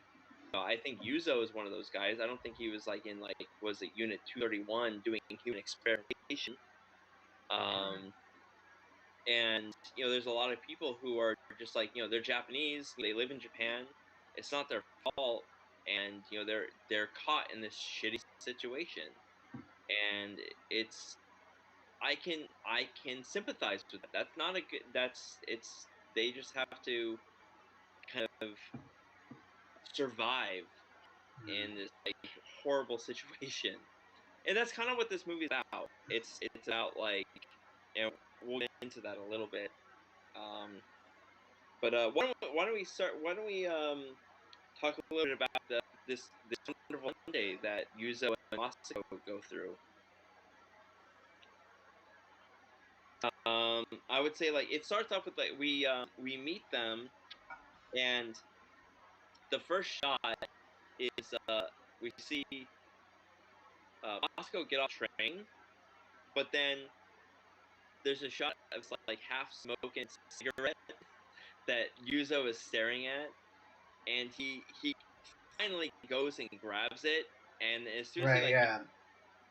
I mean, which just demonstrates like how much how much of a financial strait that he's in is that, because he later he like shows like, oh look, like he shows like his cigarette holder, it's like, and it's empty, and it's just like he's like eyeing that cigarette, and like that hat, like that discarded cigarette, it's like, and it's like, and it's down like to like, it's almost. I mean, I don't know. I'm not sure if they had filters back then, but like, It looked unfiltered to me. it would look like it was right there, like maybe he was able to get like two puffs out of it before it was done, but he was just like eyeing it, like kind of like licking his lips. It's like, oh my god, I haven't had a cigarette in days, and it's like, and so he finally goes in, goes in for it. And that's when we see Masako. She like smacks it out of his hand. It's like don't you dare. I think it saves his dignity. Yeah, that too. And I think so. Most speculate that these two are engaged, or like they're definitely dating. But like Right. most of the people that I read were saying that they're engaged. Well, I mean, yeah, the synopsis that I read said that they're engaged, and I mean that makes sense too, because if they are, if they're not financially stable, then they necessarily can't really afford to get married. Right. And Um, so like so they so right now this might be the time, like they're building up their savings or whatever, so that they can get married, or even like find a place where they can live together. Um, and and this is like and Sundays are their only chances to spend time with each other. well, yeah, that's what I said the same thing. It's like like this Sunday date is like it's our weekly custom, and I think both of them go without like a lot of luxuries just so they can Right. like like cigarette, just so they can spend a little have a little bit of money and spend time together. Like Mhm. that's the important thing, because the big thing is like all I have all they have is each other. They don't have Mhm. anybody else. Right. Um, and like and I think like this particular Sunday, I think is worse than like some maybe some Sundays in the past where they can only piece together 35 yen, which we've talked about. Like it's, I mean, Yeah. Essentially 10 cents. yeah, it's not, it's garbage. It's like it's worthless. I have more money in my wallet than Yeah. than they had together. It's Right. Yeah. I mean, I know it may not be perceptible, but yeah, in change, I have more money than in change uh, than they had, for, yeah, for that date. and he says it's like Yuzo, we see he's kind of really upset and frustrated. It's like there's no point. Like and I totally relate with Yuzo because I've kind of been there in my own situation with my now wife where I haven't been able to afford a date, to be honest. Hmm. And he's feeling like he's thinking he's worthless. And I can't afford a date with Masako. And I think the thing that like is great is that she is the positive force in his life. She's always like she the entire movie for the most part she remains positive, and it's not about like it's not about the money or whatever. It's like I just want to be with you. It doesn't matter where we're at or what we do. Um, just Right. Yeah. It's the whole idea of like, if I'm gonna be miserable, I'd rather be miserable with you. it's like I just want to have a wonderful Sunday with you. To steal the movie title. You know? Hmm. um, so the first part of their date, they go on this house tour. Right. Uh, It's one of those demo houses to see, like they I think it's like almost like one of those like prefab sort of deals, and it's like, oh, have a great house at a at affordable price, kind of sort of things. yeah, Yeah, and and Masako, she tries to, being the, cheerier one, tries to, uplift Yuzo's attitude, and it's like, and try to, kind of plays into the fantasies, like, oh, welcome home, and da da da da. Yeah, and there. This is where I think the big theme of the movie is. You have Yuzo who says, "We need to be realistic. We're penniless. Dreams won't fill your belly." Mm-hmm. But where she is like, this is the time when you need to dream the most. And Masako is she is the voice of our director of Kurosawa, because Kurosawa is actually a very positive guy in a lot of ways, Mm-hmm. and that's the main speculation that this is what Kurosawa was trying to say in this movie, is that the world and this situation is really dire now, but there will be a better tomorrow, and we have to hope and have to have our dreams. We have to keep dreaming about like a better tomorrow, and these are the main competing themes in the movie, um, and if that's what we see, and Right, right. Hopefulness versus hopelessness. yeah, exactly. And so they look at that model house, and it's Yuzo's like, really frustrated, like, this is stupid, we don't, it's like, why are we here, we can't even, yeah, it's 100,000 yen now, like something like this shitty would have cost 1,000 yen just a couple years ago. And all Moscow is saying, like, I just be with you, like, I'm dreaming about like our future together, and like what type of house like you could be in, and it's like it guys, trust me, and in when you're in this situation, like, let's say you don't have a lot of money and like, you're with a girl who just wants to be with you, just fucking live the fantasy. Don't be so goddamn like dire. I've made the mistake. I've used this mistake. Just just enjoy it. Just have fun. It's okay to dream. Like, you have no fucking money. I kind of get into like where it's like, oh, always like, we can't just dream. We have to live realistically. It's like, you're not buying anything. Just live the fantasy for a second. Like, be in the moment. Just enjoy yourself. Yeah, I mean, it's sometimes, sometimes you just enjoy the view. Exactly. You know. Just like, enjoy the person you're with who just wants to be with you, Mm. and enjoy the fantasy. You may never. Particularly like with, like, because it's a common thing for, for a man to, worry about money and, being able to provide. Uh, but if you have, and yeah, it's a point of this woman.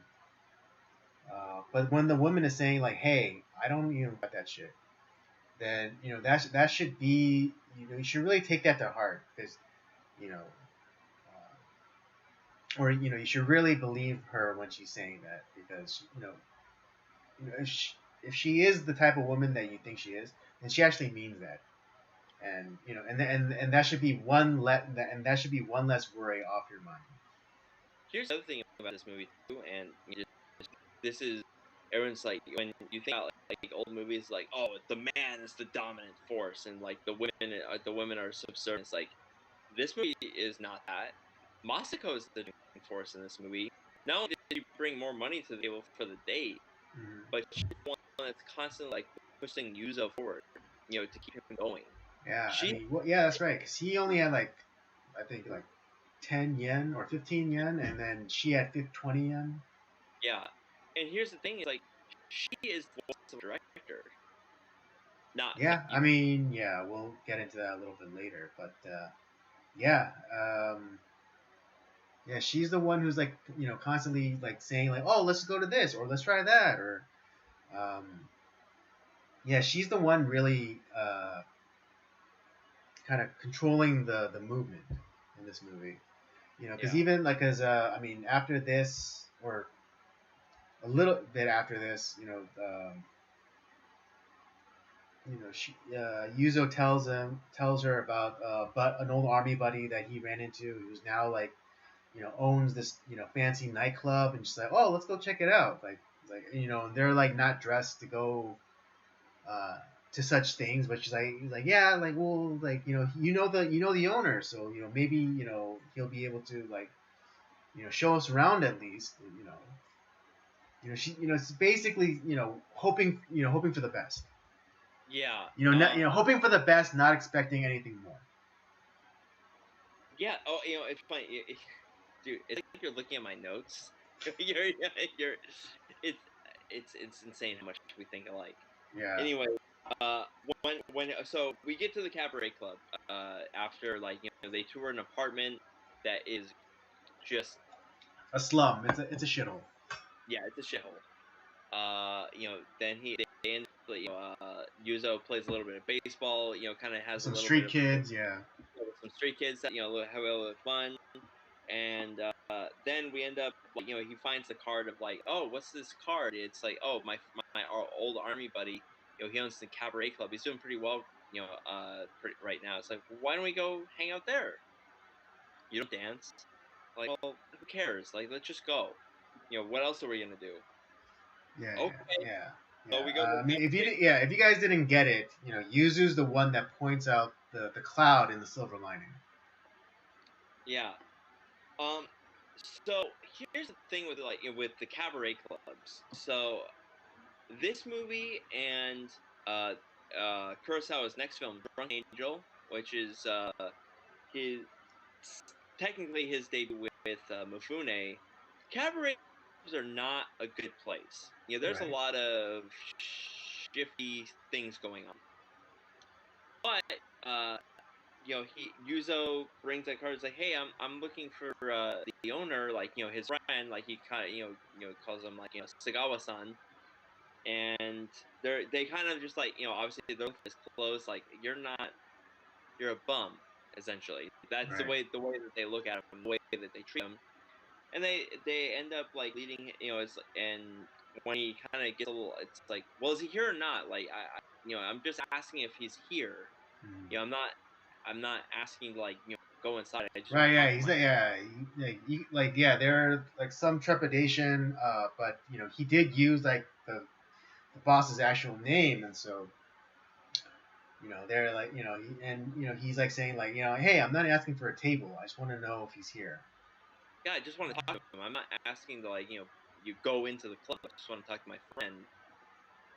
And it's like, oh, okay, well, and then they end up, like, leading him down into the basement, and it's like, kind of like, it's like, oh, he's, like, kind of confused, like, so wait, what's going on? And we end up meeting a guy there who is, just, kind of like, oh, what a great scam, dude. Like, you knew, like, you kind of found Yeah, it. you knew the owner's name. That's I thought I really thought that was an interesting exchange that they had. Here's what I thought was interesting about this. Like, I think if Masako was not in Yuzo's life, the guy that he sits next to, that's Yuzo. Without Masako. Yeah. It's a little bit. It's a little Dickensian in the, like this could have been your life. Yeah, because, like, you look at him, like, at the beginning, just staring at that, like half smoking cigarette, like, that he was going to pick up off the ground. It's like, that guy has no dignity at all. He's, like, bumming, like, the food, the half-eaten food, and taking all the free booze he can. And the thing is, like, they're stuffed in a basement, like, away from all the customers. It's like they're that's where they stuff all, like, all the dregs of society. Yeah, that's where they have all the shady activity happening, all the cabaret girls who are I mean, it definitely drinking with, like, whatever customers, or, like, but there's definitely something more going on there. And if you when you watch Drunken Angel, which is the very next movie that Kurosawa makes, like, you see kind of even more of, like, the degradation, like, of the cabaret clubs, where it's like, this is not a good place to be. And they give him, like, free stuff, And at the end, like he's like, I just want to talk to my friend. Like, is he here or not? And they end up just handing him an envelope full of money, essentially. He's like, I don't want this. That's not what I asked for. I just want to talk to my friend. And he ends up like just like he doesn't take the money. He's like, I'm not a bum, asshole. And he walks out. And I think that's where like the influence of like Masako like really is like, I'm not I'm not looking for a handout. I'm not a fucking charity case. And even the guy's like, dude, come on, like, hey, you left your money here, like, take it. It's like, and when they both walk up like into like the lobby again, you see people like look at him. It's like, oh, like they're just like they're disgusting. And that's kind of like where and Yuzo obviously like, leaves like very upset and very like I think insulted. It's like, wow, like what the hell is this? And I think that's where like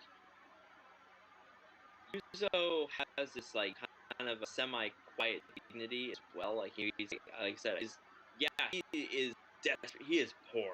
He has no money, and he's handed a lot of money. As like at least for at least for 1940s Japan. Yeah, even if it's like 100 yen, that's like what, like $10, maybe like $5. That's a lot of money for him. It's like I'm not a charity case. We don't know exactly how much like yen is actually handed to him, but it's a lot. Yeah, but again, like you're right. Like he does have a quiet dignity about him. It's that part. It's that part of the show, folks. It's that late. I just had a thought and just fell out of my head. Just escaped you. Yeah, just fell out of my head all of a sudden. There it is. And because he knows his lot in life.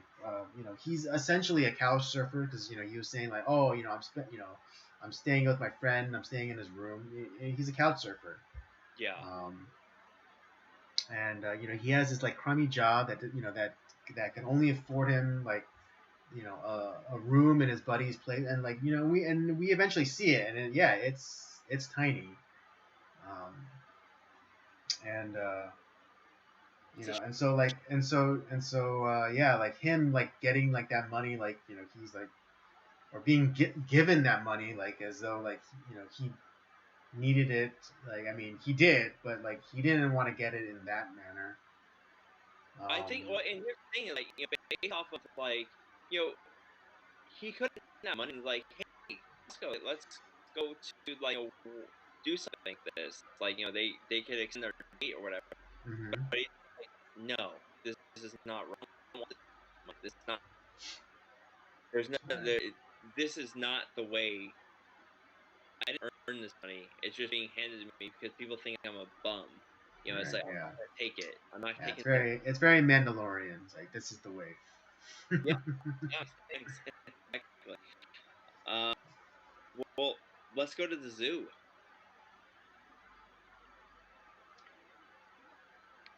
The zoo. The zoo was less interesting to me. Well, I thought it like here's the thing: is like I think this is because there's this constant like ebb and flow of like where there's seriousness and like kind of like this. Yeah, dark... like seriousness and levity. And the zoo brings levity again.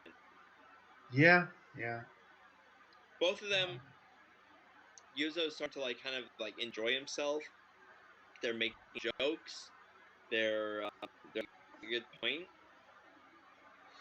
It's. But this is where like the movie kind of gives way to like its low point, like where they start because after the zoo, they're trying to figure out something to do, and by chance it starts to rain, which every Kurosawa movie has some sort of weather aspect to it. This one has rain. Yeah, like whether it's wind or heat, but this one had rain. Yeah, and so this one has rain, and while they're So trying, they're in a lot of ways, this is it's a nice, it's an interesting metaphor though, because like it kind of like it rained on their parade. exactly very. You're totally right. And so they find this like poster that's talking about like, oh, there's a concert at the theater which is does classical music, the Franz Schubert concert, Yeah, and so the unfinished symphony. yeah, the Unfinished Symphony, which I think it's definitely a Kurosawa thing, like that's more like because he's a huge fan of like Western culture. Mm-hmm. So clearly, like, oh, that's why this is included. And so like they rush over to like tickets. It's like, hey, they have like tickets for we can get Cheaper tickets, yeah, because there's two like sets of tickets where like one was there's more expensive than the other. B tickets they can afford. It's like, great, cool, let's go, let's rush over there. And they're super excited. They're talking about the concert and like in the train, and they're like where their parade really gets rained on by fucking scalpers. And Yeah. to be honest, like scalpers are assholes.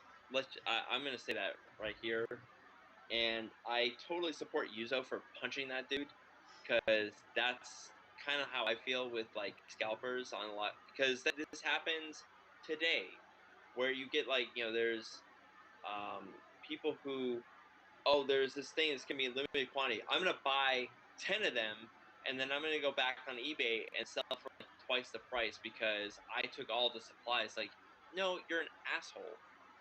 Just so you essentially like took another like 9 people who could have enjoyed this thing that now you're at the price it's supposed to be sold at. You're taking like their away their joy, dick. And I highly encourage, never buy shit from scalpers. They're horrible people. This is the whole kind of the whole idea of like the idea of the black market. That's what they are. They're the black market. Don't buy from them. They're assholes. And make them like eat that like price that they paid, like where they spent $10,000 on buying up like all the supply of something. Well, fucking make them eat it. Don't buy from them. Because certain things, like, people are going to it's not like maybe it's gonna be a limited quantity, but like I think a lot of companies are getting wise to that. It's like, no, we're just gonna make more. If you're gonna buy, if it's sold out and Mm-hmm. you're letting this guy like get it, this guy ends up buying 10 things, no, we're just gonna make more and make them eat the bill. That's what you should do, scalpers.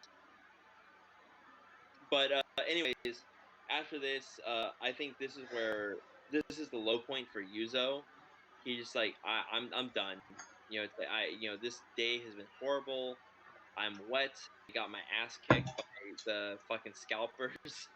It's like, and I'm going home. And Mako ends up following him because I think she's worried about him. Mm-hmm. And this is actually, and this is where I'm gonna ask you a question, because this is the part of the movie that kind of like it doesn't make sense. I don't know why Kurosawa like did this. Why does Yuzo get so physical with Masako? Like, to me it doesn't make sense. Is it because he's just like super frustrated with like his life and like the day, and it's just like he wants to be with her so much, but like he can't be at the same time? Well, I think so. Yeah. I mean,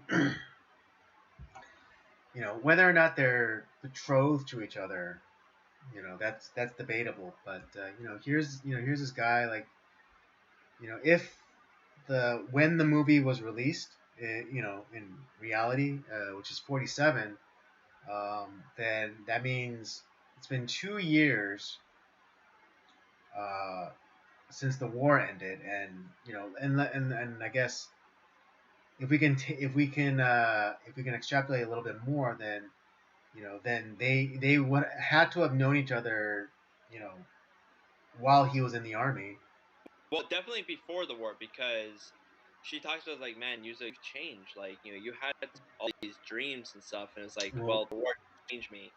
well, there you go. And All right, so at the very least, they knew each other they, either prior to the war or sometime during the war. I would say at least 3 years, because Okay. before he went into the army, maybe Okay. longer, maybe even longer than that. Okay. But I Yeah, don't know. they could have been, yeah, they could have been from the same town or whatever. Okay, so let's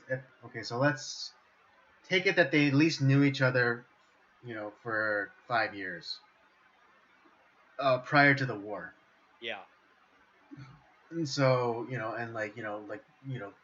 this is essentially Plan B. So, I don't and early on, even in the beginning, like he suggested that they go back to his place, and and I know we might take it for granted, but spending time even like with someone like you're supposed to be betrothed to, without a chaperone or anything, that's very taboo. Oh yeah. And so No, like I said, that this is a different time period, yeah, it's a very different time period, in somewhat different cultures. and show them Um, comfort too. yeah, she's because she doesn't again.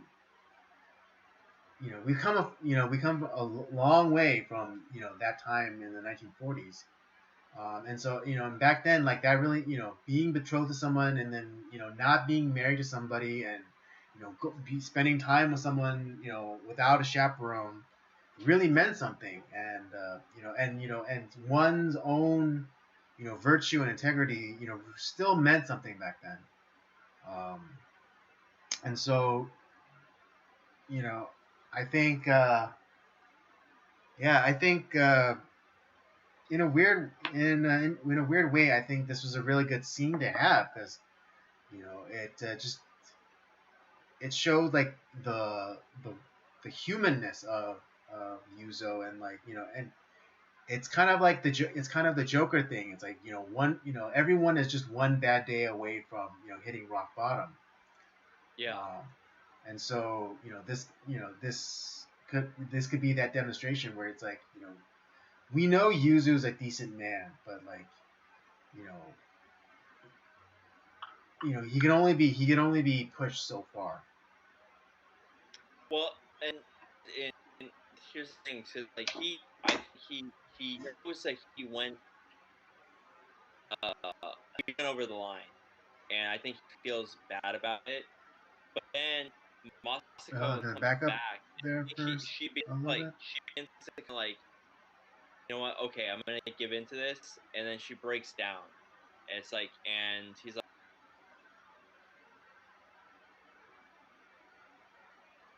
I fucked up essentially, and he apologizes for his actions.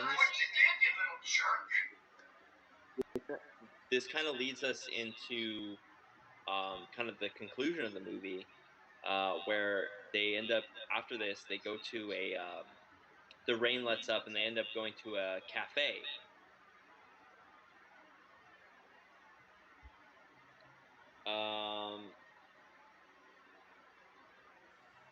And they when they go to that cafe, like it's like, oh, they they're talking again. It's like, it's like, are you still mad? And it's like, no, I'm actually very happy. And the problem ends up being that they end up getting overcharged on, because the coffee that they were given was not the coffee that they ordered. Mm-hmm. And they he literally gives up his coat to the Okay, to the so that's okay. I thought because I thought it was more of like deceptive, like advertising. I think because the way that I saw it was that they had ordered one thing, but they were given something else. I don't think it was deceptive advertising. I just think that I felt like it was a case of mistake. Just like they fucked up the order, and because they're Yuzo and Moscow are honest people. They're like, well, they gave us this, so we're gonna pay for that. And this goes back to the cabaret club, like when the guy he's like all I have is 20, and then he starts to take off his coat. It's like Well, no, you like can come back, it's you still can come back, because the thing is, the guy's like, you can come back and pay later. It's like, but he's like, Yuzo's like, I'm not a fucking charity case. Like, just take the jacket. I'll come back for it tomorrow, because he's probably gonna get paid tomorrow from his job. And it's like he'll come back and get his coat, but well, no, because they are reading the receipt and it's like, oh, like the copy is supposed to be 10 yen, but then like it was like this much. I think it was like one of those. I forget what am I trying to say. Again, folks, it's that part of the show where it's like it's late. My brain is fried. no, Um, here's where I think you're wrong, because the advertisement said, like, it was like a black coffee was like, it was like 5 yen a piece, and then they get pastries for $5 a piece. But the coffee that they got was like a different that they were given was like the like cafe espresso or something like that, where they had like a little bit of milk in it, which raised the price. And they thought that they had ordered what was on there, but what they were given was something different.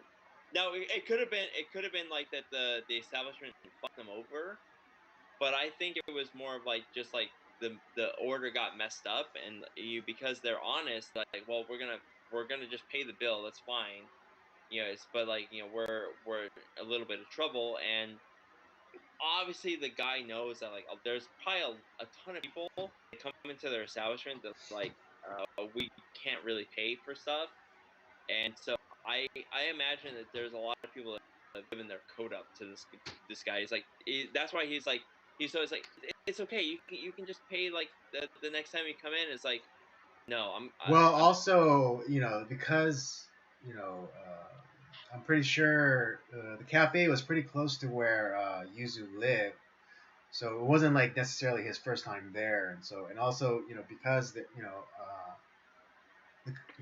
because the community was so like was so tightly knit, like there was still able to. I think that's people were still able to have that kind of trust with each other, where it's like, oh yeah, just you don't have to leave your code, just pay me next time you come in. So it might not that might be that might be users like regular cafe that he frequents. true. Um, I mean, we're you know really diving deep into this particular cafe. It's yeah, I like know. It's that's what we do here. That's what we do. It's like we're trying to figure things out. Um, but I but I yeah. think that, unlike the rest of the movie, because Yuzo's clearly like very angry, Mhm. about the situation, and I would be too. I I've been there.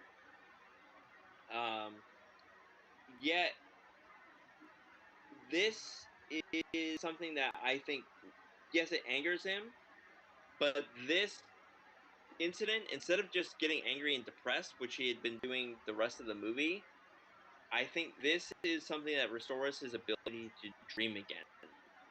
Because we're able to see him and Moscow go to that, like, blown out like ruin, that like whatever building that they were at, and it's like that that's a bullshit cafe. We're gonna start our own cafe. We're gonna, like what we've always dreamed. The Hyacinth Cafe, which hyacinth is actually a flower. Uh, I mean, it comes in a variety of colors, but like, I looked it up. I was like, what the hell is hyacinth? It's like, and the picture I saw was this, like, bright blue flower, which is why Moscow insists on cobalt blue being the lettering. Mhm. Um, but like this is where like Yuzo starts to like restore his ability to dream again, and he they're like they kind of go through this whole where at the beginning of the movie, like when they go to that model house where Moscow is kind of like just pretending, dreaming, and Yuzo's like, you stop being stupid, like we're penniless, like stop dreaming, dreams don't fill your belly. Yuzo now begins to dream along with her, and they have this like pretend date of like him being like the cafe owner. Yeah, where it's very